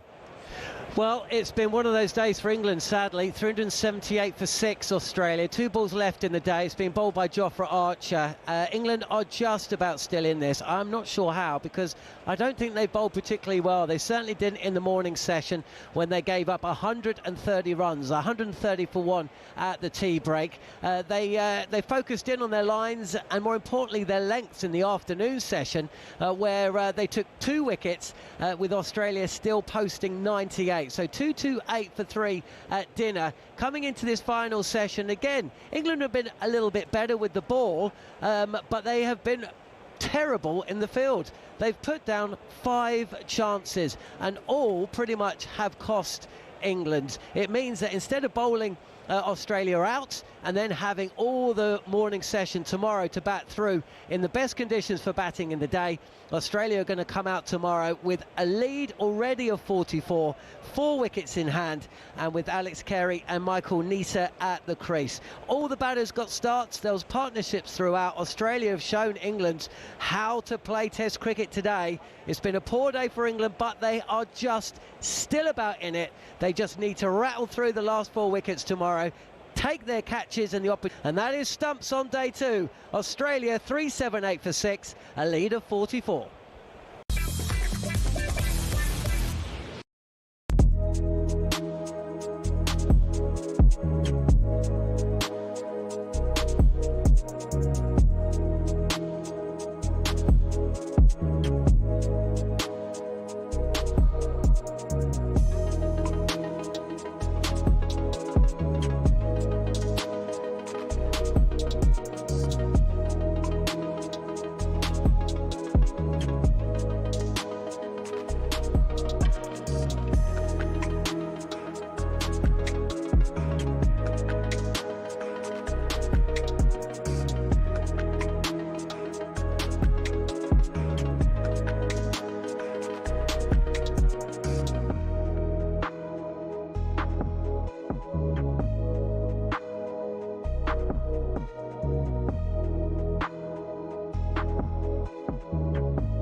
Ahead of the World Cup draw later this evening, Thomas Tuchel says England are brave enough to dream of winning the whole thing.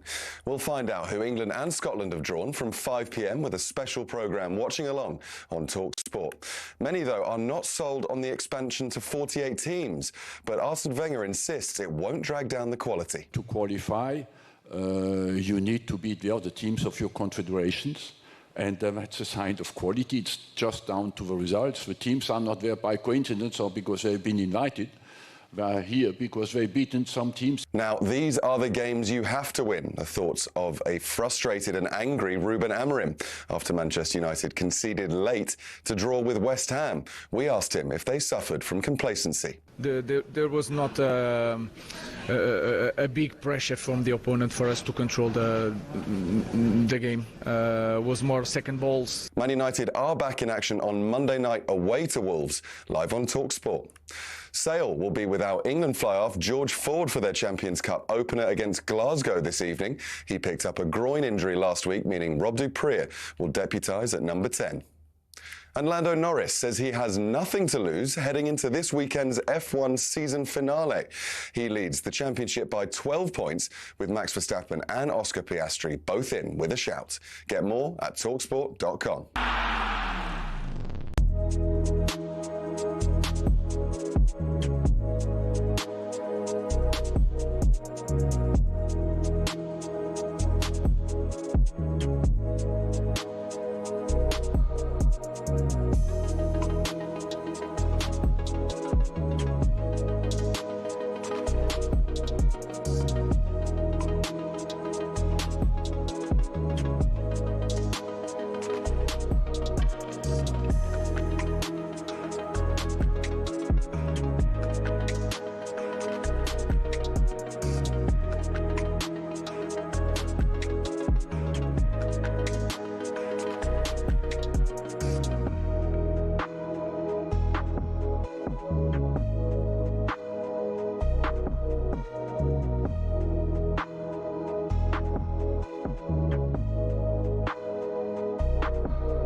Hello, very good morning to you. It's Sam Matterface with Gabby Agbonlahor here. Gabby settling in very nicely indeed, aren't you? You look very comfortable. You're enjoying yourself. You've made me feel comfortable, Have I? Sam. Oh, yes, good. yeah, I like yeah, that. yeah. I like that. One of the best in the business, mate.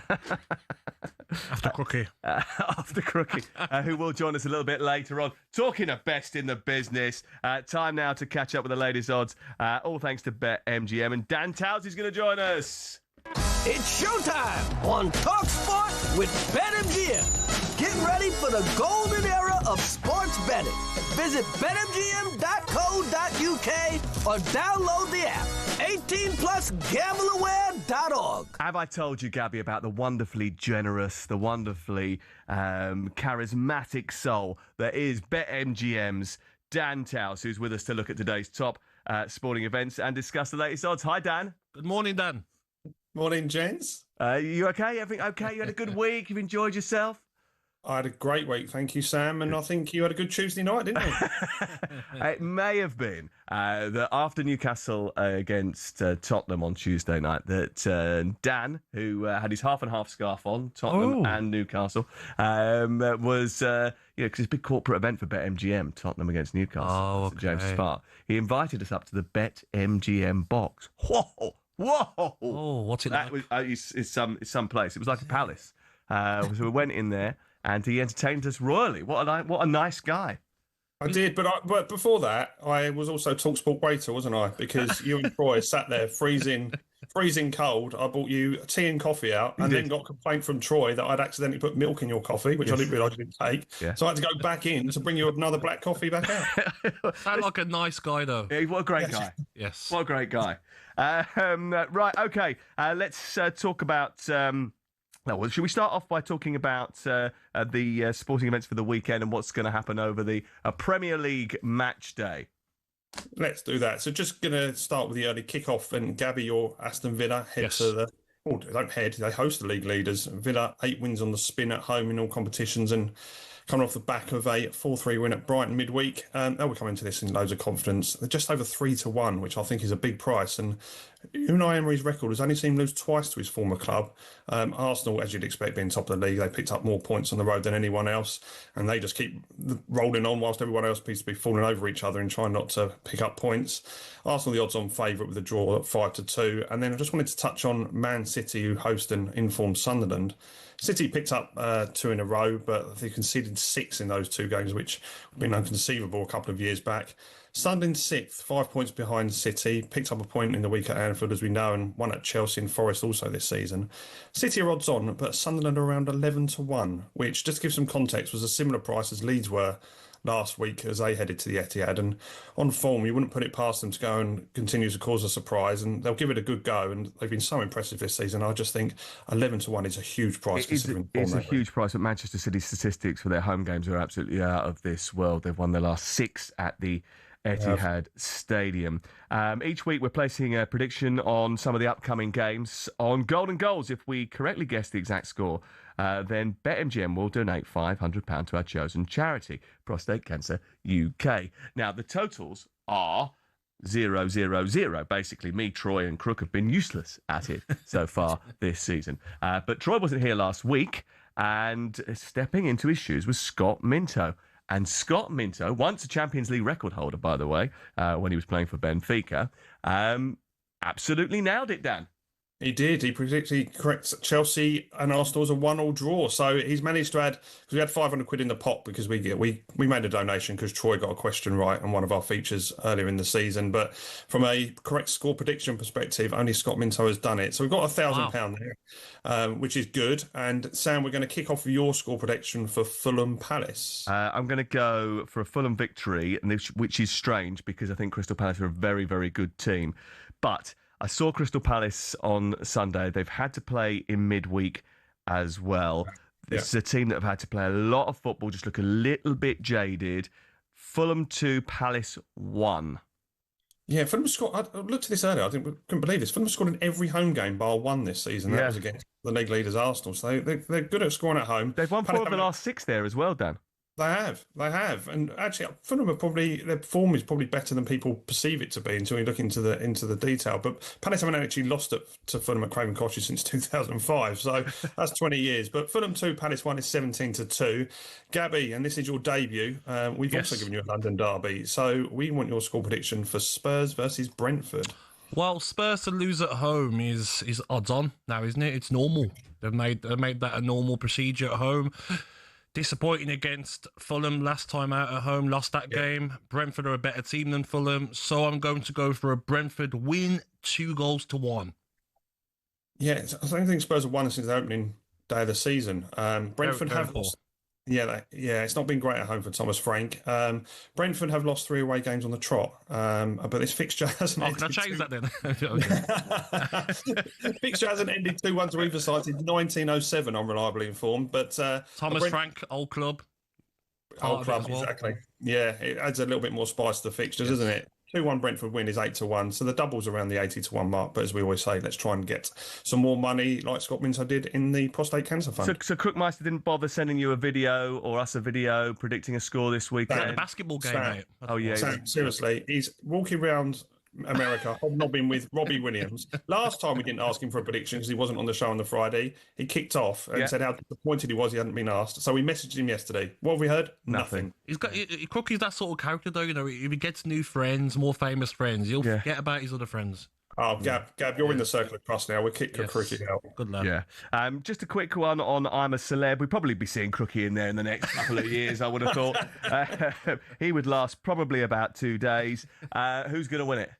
Yeah, it's not something we normally talk about, Armistead, but there's 6 contestants remaining. Reports suggest there's a double eviction tonight with 1 more to go tomorrow that will leave 3 for the Sunday's final. H, who was as big as 6-1 at the start of the show, is now odds on at 5-6 with Angry Ginge, who, Sam, you probably met at Soccer Aid earlier in the year. I've met them both, to be fair. H, have you? I've done an advert with H many years ago. He's a great little you? fella. And Angry Ginge, who's an excellent guy. Yeah, so, yeah, both of them. I'm rooting for both of them. Oh, good on you. Yeah, Angry Ginge is your second favourite. Well, I wouldn't rule out Jack Osborne, who seems to have grown on the audience as the show's gone on. He's around 9-1 to win it. I don't think he'll win it, but even money for the top 3. You talked about Crookie going in. Gab, have you ever considered putting yourself forward for it? I don't like heights. Okay. Don't like helicopters and don't like snakes, so not for me, mate. Right, Really so we'll see you in 2026 then. Yes, all sorted. Top man. Cheers, Dad. Thank you very much. Thanks, Have a look at the latest odds, all thanks to BetMGM. Visit betmgm.co.uk or download the app. 18+, begambleaware.org. It's showtime on talkSPORT with BetMGM. Get things golden with responsible play at betmgm.co.uk. 18+, gambleaware.org. It's been a bit of a jungle for England in the field today, and we'll get the review of the second day at the Ashes Test, down under from David Bumble Lloyd in the next few moments. So stick with us on talkSPORT with Sam Matterface and Gabby Agbonlahor and Selco Builders Warehouse. Check out this month's real deals at selcobw.com.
So, we are almost ready to go. Ian Danter here in the commentary box. It is all about whether Dean Saunders can retain the talkSPORT World Championship.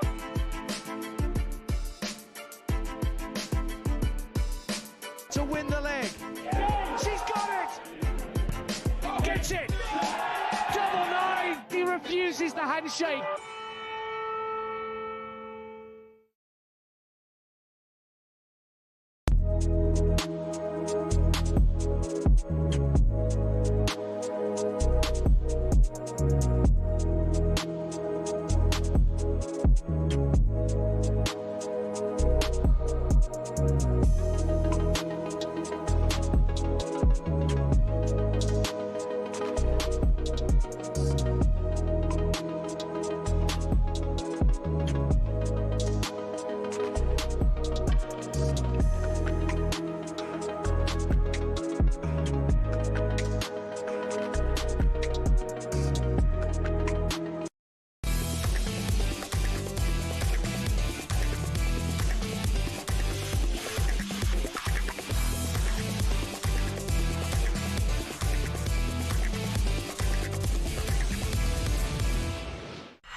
Day 2 of the second Ashes Test. Australia 378 for 6 in Brisbane, a lead of 44. David Lloyd joins us now to review the day's play. Good morning to you, David. Thank you very much for coming on again. Good morning, David. Well, they've got it all to do now, haven't they, lads? They've got themselves into a position. Australia have been so resilient. If you look at England's scorecard, 4 ducks. You look at their scorecard, that's rock solid.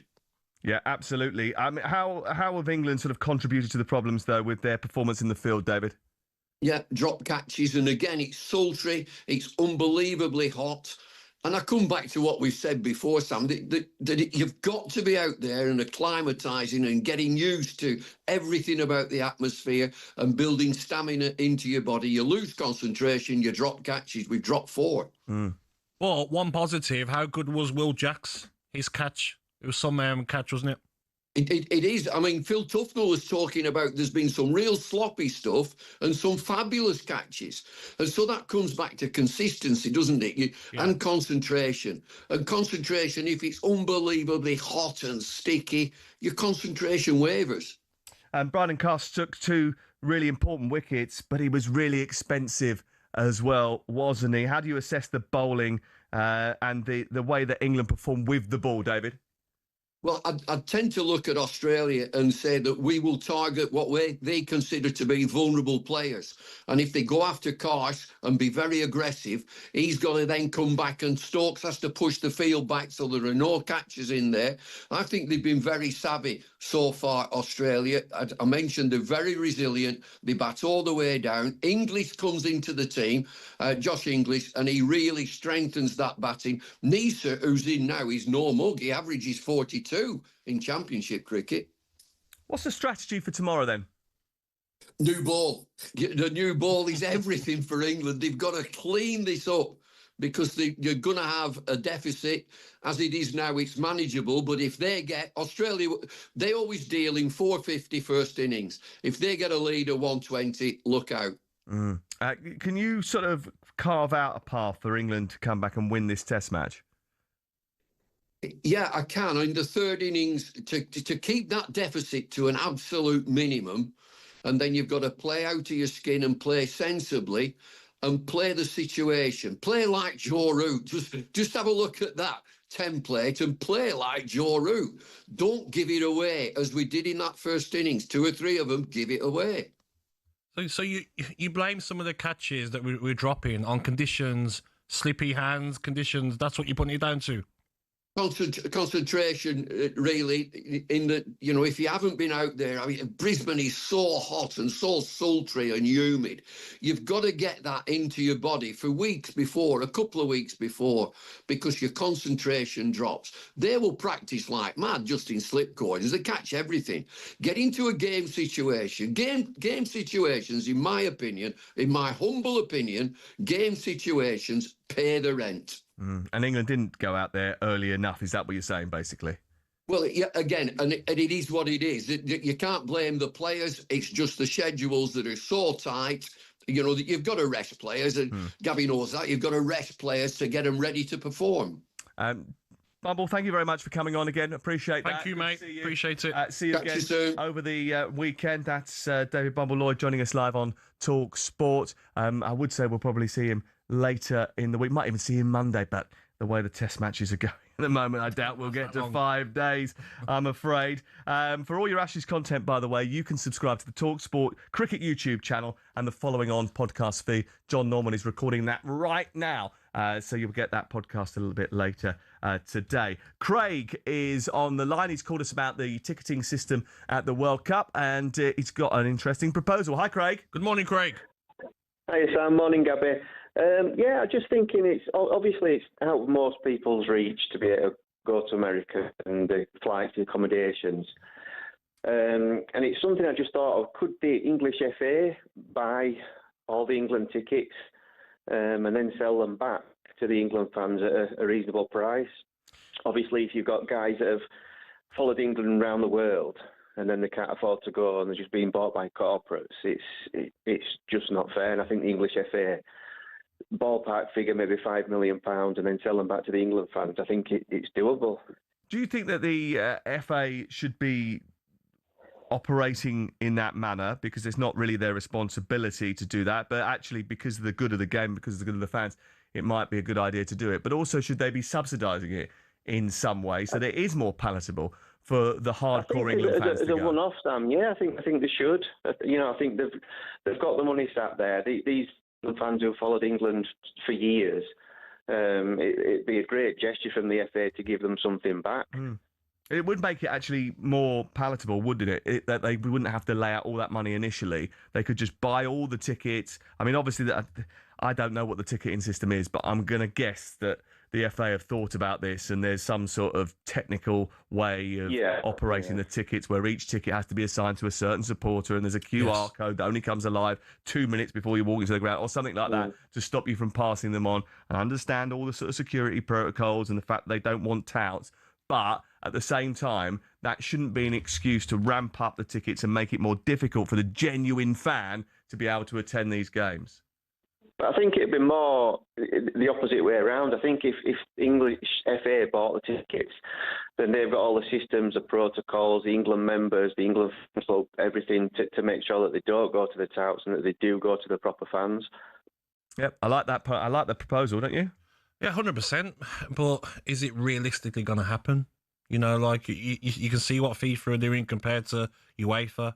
It was setting a price that most fans can afford. They're going to try and get the most money they can. They care about money. It's always been the way with FIFA. And I just think that England fans are going to miss out. And not just England fans from all over the world, fans from more deprived countries. Look at Haiti. Do you know what I mean? Going to the World Cup. Are their fans going to be able to go and afford the ticket pricing? 03717223344. You can WhatsApp us. You can text us 81089. We'd love to hear from you. Cheers, Craig. Appreciate your Thank you, call. Craig. The latest edition of the talkSPORT Daily podcast is available now, by the way. Andy Goldstein and Darren Bent bringing you the 4th special episode of their American adventure. Live from Washington, D.C., the boys discussing FIFA controversially lifting Ronaldo's ban to ensure he plays at the World Cup with one of his former teammates, Nuno Gomes, and are joined by multi-award-winning artist Robbie Williams. If you want to hear more on the talkSPORT Daily, it's available on all podcast platforms right now. Surprised about time. The amount of jolly up they've been doing out there, Sam. Not nice them to spare a couple of hours. I wonder if Crookie when he's going to come on and in around about 45 minutes, he's going to give us a match report from the Washington Wizards. I know, mate. I know. Celtics that he was at last night. Maybe he's, maybe he's done a bit of shopping. Maybe. I doubt it. One from a. I doubt it. Yeah. I asked him if he'd go to a couple of the cultural sort of centres of Washington. I said, "We go to the White House. We go to the Washington Memorial," and he just went, "What?" And then he took a picture of himself breakfast in front in of bed. the school bus and went, "There's your American culture," and then went to the bar. This is talkSPORT.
talkSPORT Sports Update, powered by the Nissan Van Range. Score a winning hat-trick of performance, payload and price. Search Nissan Vans or head to your local Nissan Van Centre. With your headlines at 2 minutes past 12, I'm Tom Clayton. Good afternoon. Australia have closed day 2 of the second Ashes Test on 378 for 6, a 44-run lead over England. talkSPORT's John Norman's been watching.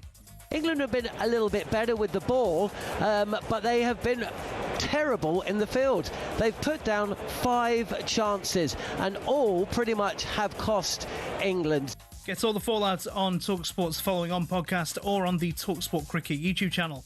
Elsewhere today, 48 teams is the right number for a World Cup. So says Arsene Wenger, now FIFA's chief of global development. He's played down talk that more teams equals lower quality. To qualify, you need to beat the other teams of your confederations, and that's a sign of quality. It's just down to the results. The teams are not there by coincidence or because they've been invited. They're here because they've beaten some teams in their confederations. So keen to get his points out there. Remember, talkSPORT will carry live to the second coverage and analysis of the World Cup draw during Drive, with the official ceremony getting underway at 5 o'clock. Now, Gabby might be dreaming of a Villa title, but what does Mikel Arteta think? Does he see them as their closest challengers? Well, if they continue, look where they are already. So if they continue what they've been doing, I think any club, any team in that position has chances for sure. A simple "we'll see" from the Arsenal boss when asked about injuries as well. There's questions over Declan Rice for the clash at Villa Park. Live here on talkSPORT. Here it's tomorrow lunchtime. talkSPORT News. Nigel Farage is facing fresh calls to apologise over racist comments he's accused of making it to pupils at a school, and hundreds of families will be moved out of temporary bed and breakfast accommodation under the government's new child poverty strategy. More from the news team at 5:30. talkSPORT weather with Quick Fit. For a limited time only, get 20% off a set of 4 premium tyres in our Black Friday event. Book today at quickfit.com and drive away happy every time. Conditions apply. A bright start but turning cloudy this afternoon. Rain in the northwest spreads across the country.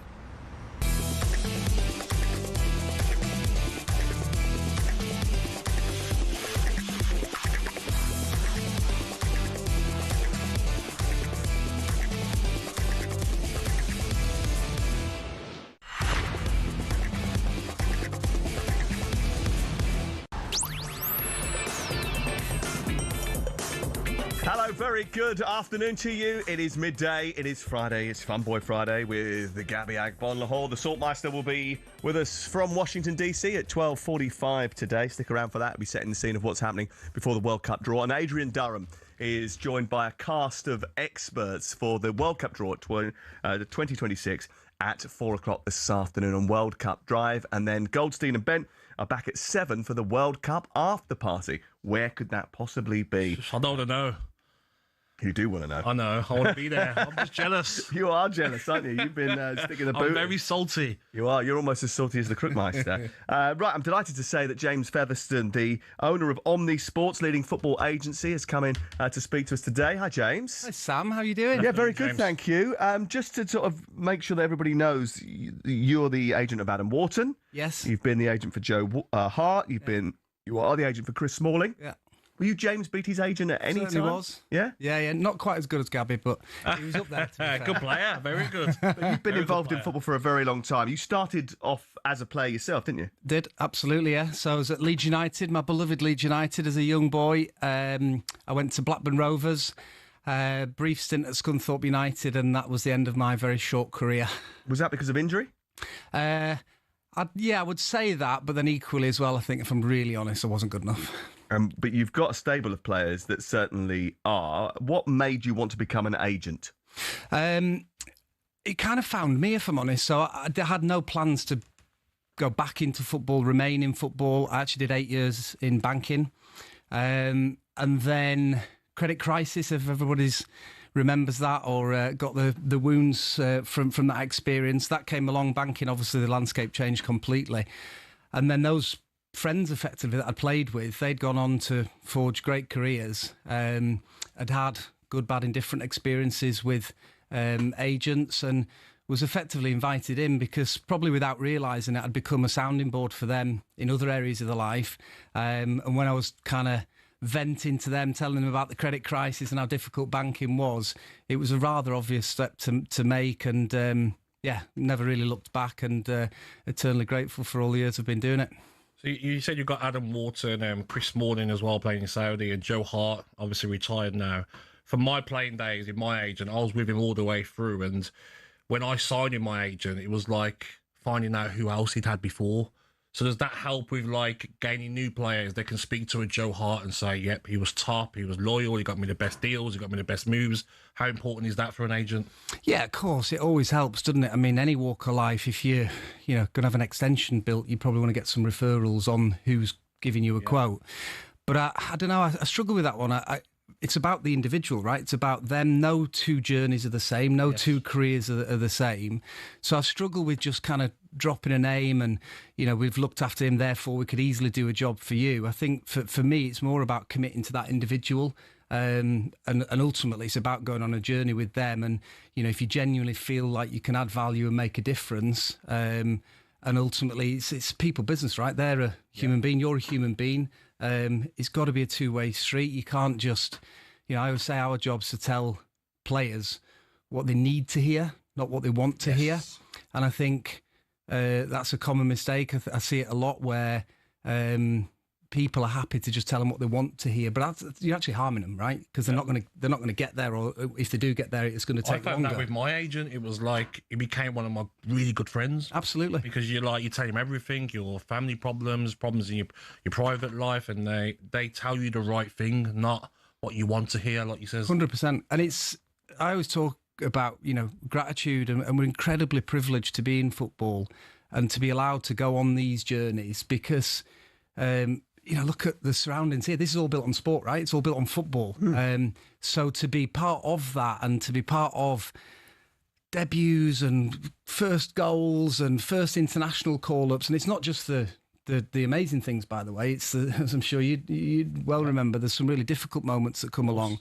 But yeah, you're there for the journey, and it's an incredibly privileged position to be in. I've been lucky enough to be around some of the events that you've put on for your team as well, your players, and you do try and make it like a communal event, and you want everybody to get together. It's a bit of a family thing, and you are very much sort of into the individual and the people and trying to create a community. If Simon was sitting here, he would be sitting here telling everybody that he hates agents and that agents shouldn't be allowed to do half the stuff that they do. So just tell us what an agent actually does. I love Sam, by the way. I think he's obviously extremely opinionated, but I think he's quite valid in a lot of what he says. Like I said there, I think what's the point in having an agent if your career is going to be the career that you're going to have anyway? You've got to add value, right? You have to be there for a reason. But I think that value, it's not just... financial. And often when you talk about agents, and Simon's ill feeling at times might be because of the financial dealing of agents. It's such a small part. It's I don't know, it's in the tiny percentages of your actual day-to-day work. For me, that adding value, like I said there, if you think about a player's career, right? The average career length means that one season's probably around 8% of your career. So in line with what we were saying there, in catching things early, telling people what they need to hear, instead of wasting those 8%, you're maximising them, you're getting there quicker. Ultimately, it's about development, right? It's about getting to men's football as quick as possible, finding your level as quick as possible, performing and being the best version of yourself in training every single day, and then 3 o'clock on a Saturday. And ultimately, if you've got somebody that is driving you, goal setting, data's huge nowadays, right? So all the comparisons it's able to do. And you get involved in all of that, do you? All of that. Of course, it's how you grow a career, right? It's how you develop a career. And I think if you commit to that and if you're consistent with your work, so proud of the work that we do. And yeah, you genuinely do make a difference. And you can look back and say we genuinely had a marked improvement on that player's potential and talent. You're Adam Wharton's agent, but you're also Scott Wharton's agent, or Absolutely. You are Scott Wharton's agent as well. And I remember sitting down with both of them when they were a little bit younger, and Adam was really young and he was sort of really shy. He's obviously not as shy anymore. How do you map out a career for a player like that? Why did you decide to take him from Blackburn to Palace? And how do you deal with what happens next? So, spoke about this before. funny enough, in his brother's kitchen, in Scott's kitchen. Adam hadn't even made his debut for Blackburn Rovers. There were question marks over his physicality, his physical output or input, both. But we sat down and we spoke about, like you would with a lot of young players that have clearly got the talent and got the potential, we sat down and we spoke about shooting for the stars. Let's play for England. So how do you get there? I think to play for England, you have to play Champions League. To play Champions League, you've got to play in one of the top teams in one of the top leagues. He was at Blackburn Rovers at the time, right? Yeah. Hadn't made a first-team start for Blackburn Rovers. So the easiest path would have been to get into Blackburn's team, then get promoted to the Premier League. Because I think that jump to a Champions League team at a young age, you can get lost. So the plan underneath the Champions League was play for a Premier League team. At the time, Blackburn were in around playoffs, to be fair, and there was a couple of seasons where they were just missing out on playoffs by, almost like next season they're going to go that one step further. They ended up, unfortunately, being the other end of the league. That was ultimately the move to Crystal Palace. We had a lot of options. Absolutely knew Palace was the right environment, not just club, but dressing room as well. We had players in the dressing room, understood the culture, understood the environment, and felt it would be the perfect step for him on that journey in terms of playing Premier League football. I think that's 2 years next month. In terms of what's happened in those 2 years, I've got to be honest with you, that wasn't really part of the plan. That's where the flexibility comes in. But to have, won an FA Cup, played for England, so on and so forth, of course, they're the bits on top that you take and just run with. I think as well for me, when I look at agents and what they do, for instance, there was an incident at Aston Villa, not incident, but when Ashley Young was leaving Aston Villa to go to Manchester United, my agent cleverly went to Aston Villa and says, well, don't you want some good news? You're losing one of your best players. What about a new 5-year contract for Gabby? They were like, great idea. Sign a new 5-year deal on like one of the highest paid in the club. That's how agents are clever. Why you need one and you don't do it yourself, because they know the timings, when the timing's right to strike. Yeah, there's so many. It puts a little smile on my face, to be honest with you. You have a section about transfers and the rumour mill, and there's people earning a living online, kind of leaking things, and so on and so forth. There are so many compartmental parts that go into a transfer, a new contract, whatever, and obviously timing's a huge part of that. Okay, transfer, fine, it can only be during the window, but equally as well, a transfer, it's not flick of a switch. Yeah, no problem, we'll go there. You've got sporting, financial, of course it's important. You've got family, you've got development pathway, all of those things to consider. And it's not what gets kind of put on social media. There's a plan, a strategy, and a structure behind everything. There is quite a lot of noise on social media and elsewhere about what happens with Adam next. How do you negotiate all of that? Mentioned consistency earlier. We've got a plan. We are part way. It's 21, right? Yeah. Like, I have to check myself to remember that every now and then. So we've got a plan. Doesn't have to be achieved yesterday, today, this minute, this moment. So he's got his in game. He's got his in season targets, goals, development, everything else. He's got to do his bit. And the rest will look after itself, and in a very, very structured, calm, sensible way to ultimately add value and maximise his talent, right? Maximise his ability. James Featherstone from the Omni Sports Agency, the football agency, leading football agency, is alongside us. He is Joe Hart's, Tris Smalling's, Adam Scott Wharton's agent, and he's talking about all things being a football agent. We're going to talk about the January transfer window as well in the next section of the programme. We'll talk about Chris Smalling over in Saudi Arabia as well, and how that is going and what that market is like. We'll do all that here on talkSPORT with Sam Matterface and Gabby Agbonlahor and Selco Builders Warehouse. Check out this month's real deals at selcobw.com.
almost ready to go. Ian Danter here in the commentary box. It is all about whether Dean Saunders can retain the talkSPORT World Championship.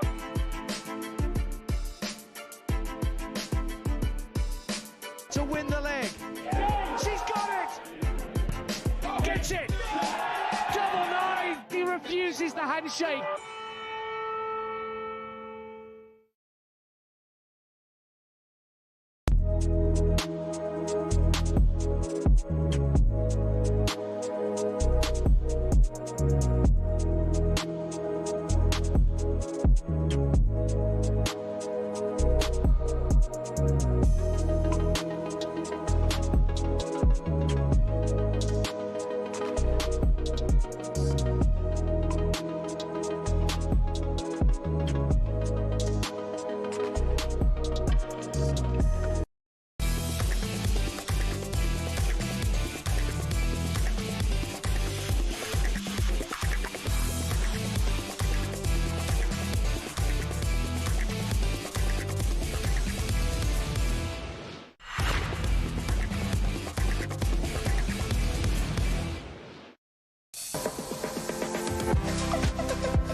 Everyone, this is talkSPORT. It's Sam Matterface and it's Gabby Agbonlahor today on Fun Boy Friday, and we've added James Featherston from Omni Sports, the owner of the leading football agency, into the mix as well for the next 10-15 minutes or so. James, let's talk a little bit about Chris Smalling playing his club football in Saudi Arabia. What was it like taking him to Saudi, and what was the motivation for doing that? It was different, of course, you know, naturally different culture, different landscape, different league. I'm have to cast my mind back now. So he had a year left at Roma. We had offers in Serie A. We had offers to come back to the Premier League. He'd been out of England, I think, just getting for 5 years in Italy. So you do have to think about the tax landscape and things like that in terms of exiting a country and re-entering a country and your tax residency and everything else. Obviously, Saudi had been literally on the up in terms of its growth and its kind of splash that it had made, I think, the season or 2 seasons before that. Because he was one of the early ones, right? I think it was 2 seasons in, I think. Yeah. So obviously the noise had been made, everybody was aware of it. We were naturally having conversations with the clubs, with the league and with the various different people within their structure. An opportunity came up quite late in the window. He'd done a pre-season at Roma. They were actually on pre-season in England. I was at St George's Park, so they were basing themselves there, playing a few friendlies and doing their training. An opportunity came up, as mentioning earlier. A lot of the Saudi guys were actually in London at that time of year. So I did the deal in London, flew out to Italy, agreed the exit from Roma, and they were on a training camp in Dubai. So we ended up doing the medical. I think we did the medical in Italy because they had a relationship with somebody in Italy. He flew, met up with the team, and was pretty much straight into the season the week after. What was it like negotiating with the Saudis? Was it, this is what we want, and they just say, yes, no problem? No, I wish. Let me know who negotiates like that, and I'll give them a call straight away after this. No, they were firm but fair. I think they've got an interesting structure in terms of the league, the teams, the ownership of the team and leagues. So it was, you could tell there was a structure and a strategy behind it. And I think also as well for Chris, there was an attraction, not only his capability and how well he's playing, he's doing ever so well, by the way. But I think there's an attraction as well in the person. You know, 10 years at Man United, 5 years at Roma. The club has gone to Al Fayed. They're in the ascendancy and not just on the pitch, infrastructure. So he's getting involved a lot in terms of what good looks like and best practice in terms of facilities and stadium and training ground and everything else. I think it has been an amazing experience. And I think for him on the whole, not only the playing and the sporting aspect, but I think it'll probably help him with his transition as well in terms of what he does after playing. When that option comes through, though, and at that time, obviously, loads of money swilling around Saudi, are you sitting there thinking to yourself, I've got to get him out there. This is a great deal. This is not only going to set him up for life, but this is great for us as well. Ka-ching. No, I'm joking. No, look, the noise around Saudi, it's often financial, okay? They've got the World Cup. They've got a clear plan, a clear structure. You go out there, you can see it in the stadiums, you can see it in the training grounds, you see it in the staff. You know, look at the IP that they're buying in terms of chief execs, sporting directors, sports science, nutrition, coaches. You know, so there's a clear plan there. So first of all, it was understanding all of that. You know, where does Chris fit into that? And then, yeah, of course, Gabby mentioned earlier on a situation where he got a 5-year deal. You're still remembering that and hopefully still benefiting from that in your day-to-day life. Living in the house family. that bought it. Yeah, there you go. So, of course, coming to the end of your career, a no-brainer. It's like anything. You have to look after your family. You've got to look after yourself. And, you know, like I said earlier, it's an incredibly short career. So if you can maximise that earning potential, of course. A lot of the players enjoy the lifestyle there as well. Yeah, absolutely. Training, you feel safe when your family's at home, and the weather, the climate. A lot of players will enjoy that part of it as well. And like you says, everyone will do the same thing. Come to your end of your career, you're going to earn so much money. It's going to help your family. I mean, the next generation after that. It's a no-brainer. And I think as well, like that transition I mentioned there, it's not going away.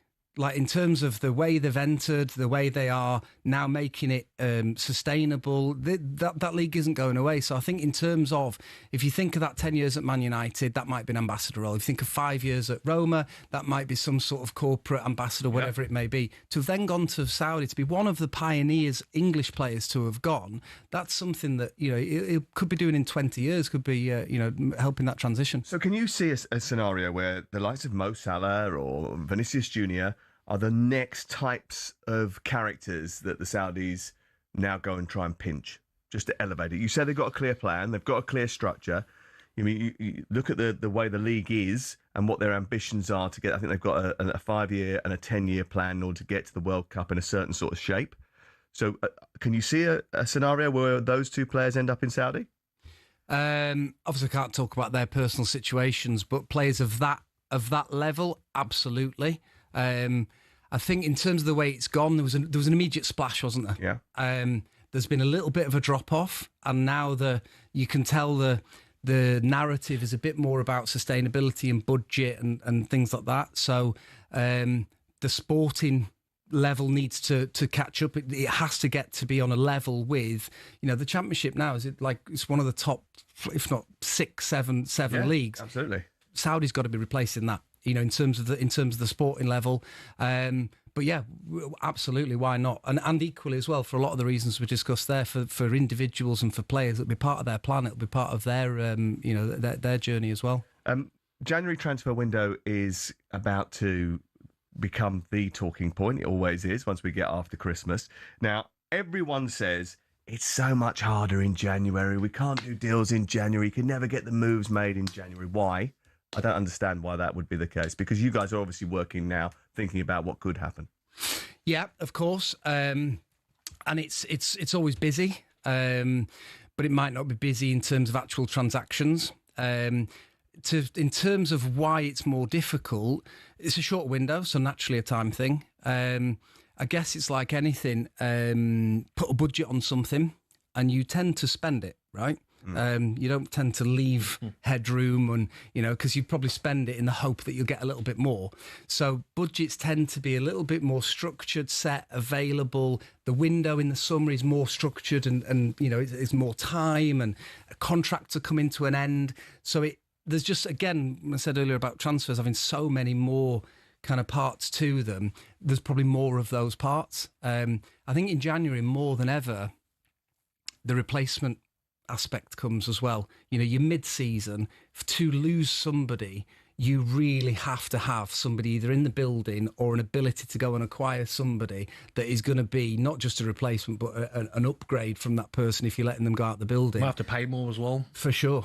Yeah. And yeah, you know, there's been a lot of column inches recently around anchoring and budgeting and PSR, so on and so forth. That is obviously at the utmost in terms of, have we physically got the ability or not? And if we haven't, can we create it, i.e., within our current squad in terms of disposals and realising asset value from current players. So then you're adding layers all the time. So of course, the more complicated. Listen, thank you very much. Good luck with moving Adam in the January transfer window. Villa? Aston Villa? It didn't say no. Cheers for coming in. Alan in Bangor says, this is the best bit of radio with the agent interview that I've heard for years. Well done, talkSPORT. So thank you very much. Well done. Great feedback. Well done. Thanks, Sam. James Featherstone from the Omni Sports Agency coming in to talk to us here on talkSPORT. So much to get through over the next half an hour, including the man who's made more appearances in the Premier League than anybody else. Gareth Barry joins us live next.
Ahead of the World Cup draw later this evening, Thomas Tuchel says England are brave enough to dream of winning the whole thing.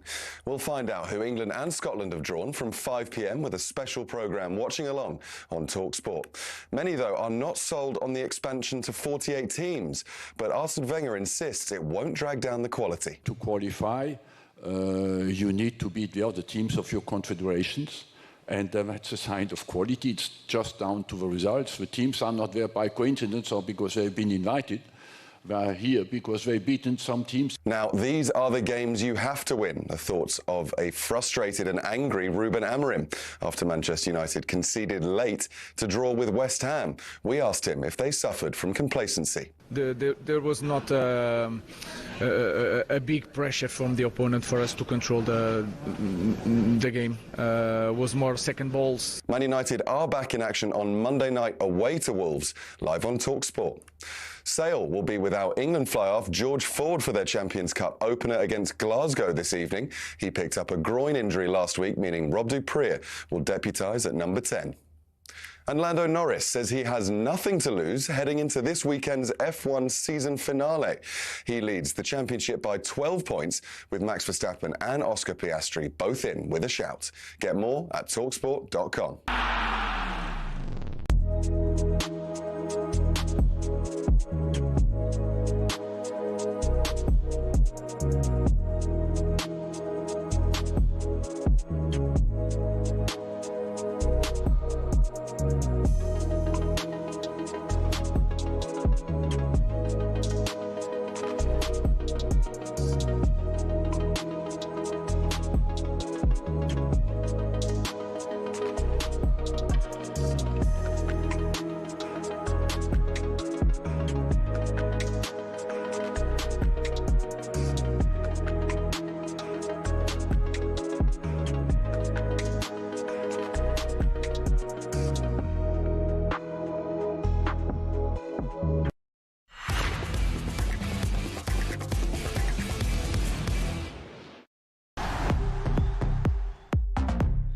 It is talkSPORT, and we've got live commentary tomorrow of Aston Villa against Arsenal. Arsenal arriving at Villa Park, protecting a formidable 18-match unbeaten run in all competitions. It stretched all the way back to August. They're 5 points clear at the top of the Premier League. But if Villa were to win, Villa would be just 3 points behind them. Let's speak to the former England international, record appearance holder in the Premier League, and the man who's still carrying Gabby Agbonlahor on a Monday night in the six-a-side. Gareth Barry, hello, how are you? Good afternoon, G. How are you, boys? You all right? Yeah, very good, thank you. I mean, do you still have to do all his running for him? You're still providing all the passes for him? What's the deal? I think Gabby's honest enough to say, yeah, I'm still doing it for him, mate. He's still good. He's still good at doing what he does, and I'm still good at what I do. I'm more of a target man now, aren't I, G? Stand still, play off me. It's 4 against 5 going the other way. You're a bit like Mo Salah. You don't do the work back the other way. Mate, us attackers, you can't do it all. You can't put the ball in the net and find track back. You can't, mate. Gareth, thank you very much for joining us. Appreciate it. Look, Aston Villa, let's start with them because they've been in fantastic form under Unai Emery. They've won the last 8 at home. What are the chances of them beating Arsenal at the weekend, and how do they go about it, do you think? I think they've got a great chance. You know, they're a team in form at the moment. The way they've bounced back from the start has been incredible. And Unai Emery, and they've got one of the best managers in the world for me. The way he's dealt with all the pressure of just missing out on the top 4, keeping his key players with a lot of noise, and then the bad start for them to turn it around quietly and go on the run he's had. It's incredible. So I think they're in a good place to go and give Arsenal a real test, and they are capable of beating them. So why not? I'm not going to completely back Gabby's quote from yesterday that I've heard that they can win the league, but you know they're certainly not too far behind, and that top 4, that top 3, they can compete with the other teams that are competing with that. Gaz, Aston Villa have always had top midfielders. You know, I was lucky enough to play with the likes of yourselves, Petrov. When you look at the midfielders now, I mean, Kamara, top player, Onana, Tielemans. But for me, the standout player is John McGinn. How impressed have you been with his Villa career? Incredible. The fee they paid for him to come down, a little bit of an unknown, and the way he's adapted to the Premier League life, it's unbelievable. You just know you can rely on him. He can play anywhere across that midfield, and you know, can even play off the front man if needed to do a job in a different sort of style of tactics. So yeah, really impressed, and you know, he seems to have so much energy that he's got a few more years left in him too. So yeah, John McGinn, he's a fan's favourite, and certainly someone I enjoy watching too. What do you think the aim is for Aston Villa this season? They're in the Europa League. Can you see them winning that particular trophy, or do you think that they should be focusing on trying to challenge as much as possible for a higher position in the Premier League? Because as we said, if they win tomorrow, they go within 3 points of Arsenal. Top 4's got to be on the agenda, hasn't it, at least? Yeah, so difficult to juggle European football and trying to compete for the Champions League with the teams that are around. But from my experience, I'm sure Gabby will back me up. My regret at teams that I played for was not winning trophies. And Aston Villa fans, they are desperate to win a trophy. And if you were to say to me now, which one would you take, the top four or win something in the Europa, win a cup, I would certainly choose the cup. And they're capable of doing both. It'll be a big ask, but as me speaking, and I think I speak for a lot of the fans, to win a trophy would be incredible. Spot on, Gaz. Going on to one of your other 20 teams, G. Manchester City, where you won the Premier League. You were fantastic there. What do you make of them this season? They're 5 points behind Arsenal. Previous seasons, they've caught Arsenal when they've been ahead. Do you see this Manchester City team, who have conceded 9 goals more than Arsenal so far this season, catching Arsenal? I think if they can hold on to their coattails right up till the business end, sort of the last 6 games, then they'll have a real chance. Yeah. For me, they're pretty much where I thought they'd be. They're still in a little bit of transition. You've lost the likes of Kevin De Bruyne, who's been the best player for sort of the last 8 years. That's huge to replace. Kyle Walker left a big part of that defence with experience. So they are where they are. But I think if they were to get Rodri back, they're a little bit light in midfield, maybe make 1 or 2 signings that can come into the 11 and strengthen them, then I think the season could be set up for a great finish with City and Arsenal. They're the two that I can see challenging for it. There is a bit of a hole in the Gareth Barry position at the moment. I think it's a geezer called Rodri who usually plays there. Do you think that that's a position that has finally started to get the recognition that it deserves, its importance level? You've played there for many and many a year, but do you think that style of player, your style of player, is now being recognised as a vital cog in the wheel? Yeah, I think when you look back to that number 6, that holding midfield, when you saw Didier Deschamps, you're going back that far. I think the roles changed. They were sort of just put in there to do the defence, to screen the defence.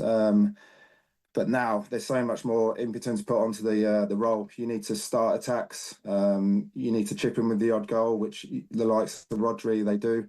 But ultimately, you've got to be able to press and pretty much do every role on the pitch. So, yeah, it is important. And I do see it behind the number 9 who scores the goals, and that's the hardest thing to do in football. It's probably the second most important position on the pitch. What about Everton, Gaz? Jack Grealish has become a fan favourite there. He's loved his time under David Moyes. How impressed have you with them this season? 14 games so far, 21 points. Not really looking at a relegation battle this season. They want to try and push on to the top 7, don't they? Yeah, I've been really impressed with their start. I must admit that I did have a concern with them. We've seen previous teams when they've changed stadiums, they move to a new stadium, and if you don't hit the ground running at home, that the pressure builds. But I'm glad that they've started and got some good results at home, and the atmosphere at the new stadium seems to be not quite as good as Goodison at the minute, but not far off. So that for me was key. They started strongly at home, and they've got a solid team to build around. And Ndiaye, Jack Grealish, two great wingers that can, supply chances for the centre forward. And if one of the 2 centre forwards can go on a little run, you'll see them even creep higher up the league. So hopefully one of them number 9s, that's probably the missing link for Everton at the minute, can get a bit of confidence and get some goals. No such problem with a number 9 for England. Harry Kane having a stellar season in the Bundesliga with Bayern Munich and playing some of his best football. And England today will find out their World Cup opponents. The draw for the 2026 World Cup is live on talkSPORT just after 4 o'clock with Drive and Adrian Durham. Now, you obviously have been involved in England camps. You've been involved in England World Cup campaigns before. What do you see about this England team that gives you belief that they can deliver something that has been so elusive since 1966? Just the options we have, I think especially in the midfield and the forward line, the amount of options and the amount of players that are playing well currently, it's incredible, really. I'm not sure in previous years we've had so many players to choose from. So, if Tuchel can get that right mix, he's doing all of the right things at the moment. But we all know that England generally do qualify well with confidence. If he can get it right in the tournament and get the tactics right, there's so many elements that he's going to have to deal with out there that, we are going to have a chance. And, we're ranked high in the world for a reason. We've been playing well, but can we go and do it when it really matters? I think we can. We can tighten up and get the right mix in that midfield, defensive midfield, and the defence. Get the right mix there. There's no reason why we can't. Guys, what always happens when the World Cup comes close is, players will get knocks. There'll be doubts to get on the plane. That happened to you, didn't it, in 2010 before the World Cup in South Africa? You picked up a knock and you had to get yourself fit to make the World Cup. Yeah, if you go back through history, it certainly is always one or possibly two where it's quite natural. At the end of the season, you start picking up the odd knocks. And me personally, I ruptured ligaments sort of 6 weeks before the World Cup was meant to start. So initially, I thought my World Cup dream was over, and I was 29 at the time. I probably would never get another chance to go to a World Cup. But I fought really hard. I had conversations with Fabio Capello and the medical team, both at Man City and at England, and they gave me every opportunity to try and make it. And I'm glad I did experience to represent England in the World Cup, because as a kid, obviously it's your dream. So I did have 6 weeks of hell. Really missed all the warm-up games. Wasn't quite fit for the first game against America, but luckily I was able to represent England in the last 3 games. What was the pressure like, guys? Because us ourselves on here will be putting pressure on the players. We need to win a World Cup. It's been too long. What was it like for you and the squad when you was out in South Africa? I think the road Capello went down and the FA in that tournament was probably a bit too far. They completely shut us away from all the media noise, really. Even the training camp, it's been spoke about. We stuck away really in the middle of nowhere, and although the team spirit was there, we were able to do a lot of things. Your darts, your pool, and table tennis, and have your laugh, your jokes you could have together. We felt we were probably a little bit far away from the whole thing to experience the World Cup atmosphere, if you like. So, but yeah, you still feel the pressure when you're out on that pitch. You just feel the weight can be on your shoulders. And, for us at that World Cup, I think if you look back at the games, we didn't have that spark. Everything was flat. The pressure was building. You look at the camera in Rooney's face, the way he reacted, it was sort of frustration. Yeah. We felt we could do a lot better, but the whole feeling was a tiny bit flat. And sometimes you just can't, you don't know the answer for that reason. Okay, we're going to let you go. But before we let you go, we have to talk about the possibility of your old mate, James Milner, chasing down your Premier League record of 653 Premier League appearances for 47 different clubs. No, sorry, for 4 different clubs. Only 4. Villa, City, Everton and West Bromwich Albion. Listen, he's had a great career, and I know he's a mate of yours. Will you be happy that he takes your record, or will you be absolutely furious? No, I think any record you want to keep for yourself. I'd be lying if I said I'd be happy, but yeah, I'm proud of my record. I always will be, but I think it's inevitable. James is so close now; it's sort of single figures that he will pass it. And Gabby knows he's been a teammate. He is your ultimate professional. We all try and do things the right way, but James goes to those extra lengths. So everything he will achieve in his career, he would have worked hard for it. So fair play to him. So you haven't got like a James Milner voodoo doll. You're not like just sitting there smacking it, trying to sort of instigate an injury or anything like that, no? Well, he's got to be careful because I've got some strong links down in Brighton, so he's not leaving the house too often at the minute. Listen, we really appreciate legend, guys. Thank you, mate. Absolutely superb. Premier League legend. Yes. The man who's played more Premier League games than anybody else, Gareth Barry, joining us live on talkSPORT this Friday lunchtime. We'll be speaking to Crookie in Washington next.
almost ready to go. Ian Dancer here in the commentary box. It is all about whether Dean Saunders can retain the talkSPORT World Championship.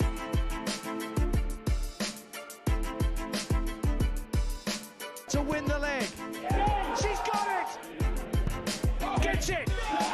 Double nine! He refuses the handshake.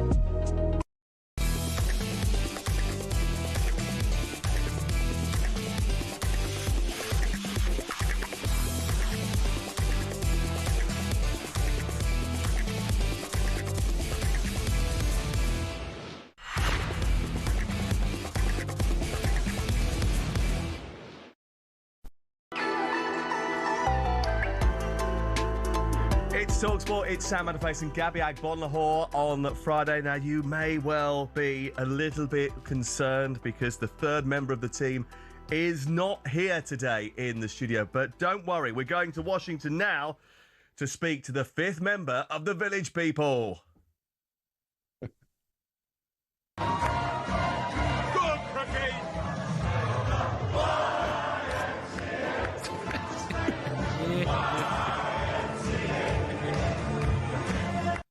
That's right. Those of you watching on YouTube and Facebook were treated to Alex Crook doing a rendition of YMCA, which he will be doing at the World Cup draw a little bit later on as well. If there is a late injury in the warm-up to the Village People, by the way, you could stand in, fella. Where on earth did you get that video from? Don't you worry. Don't you worry. Good morning, circulated. Alex. How are we, pal? Good morning. Yeah, literally just woken up here in Washington. I'm good. I'm excited about what is to come this afternoon. Not so much the Village People, although that will be a little bit bizarre. But obviously we find out who both England and Scotland will face at the World Cup next summer. So exciting afternoon ahead.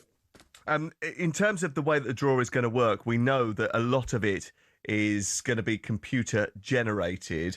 But technology has failed before. We see it happen back with UEFA when they tried to first implement a computer-generated draw. Just explain to us what is the sort of process and how quickly England would find out their opponents, because there is a possibility that they could end up in quite a difficult group. But the likelihood is because it's a 48-team World Cup, that it should be pretty light in the group stages, shouldn't it?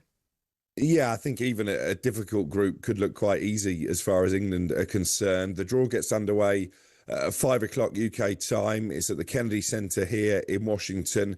I think the whole ceremony is due to last about an hour and a half. We've got a performance, as you mentioned already, from the Village People. Robbie Williams, who we spent a bit of time with yesterday afternoon. What a lovely guy, by the way. We've seen. He's going to perform the official World Cup song, him and Nicole Scherzinger.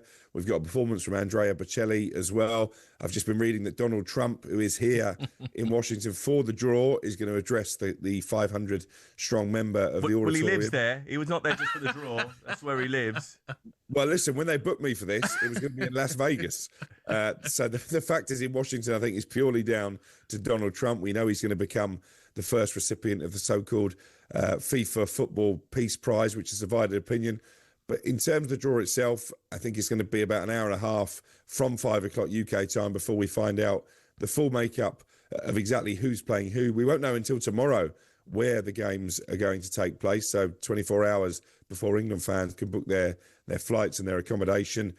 They're one of the top seeds, so they can't play France until the semi-finals. If they win their group, that's because FIFA have brought in a Wimbledon tennis-style seeding system.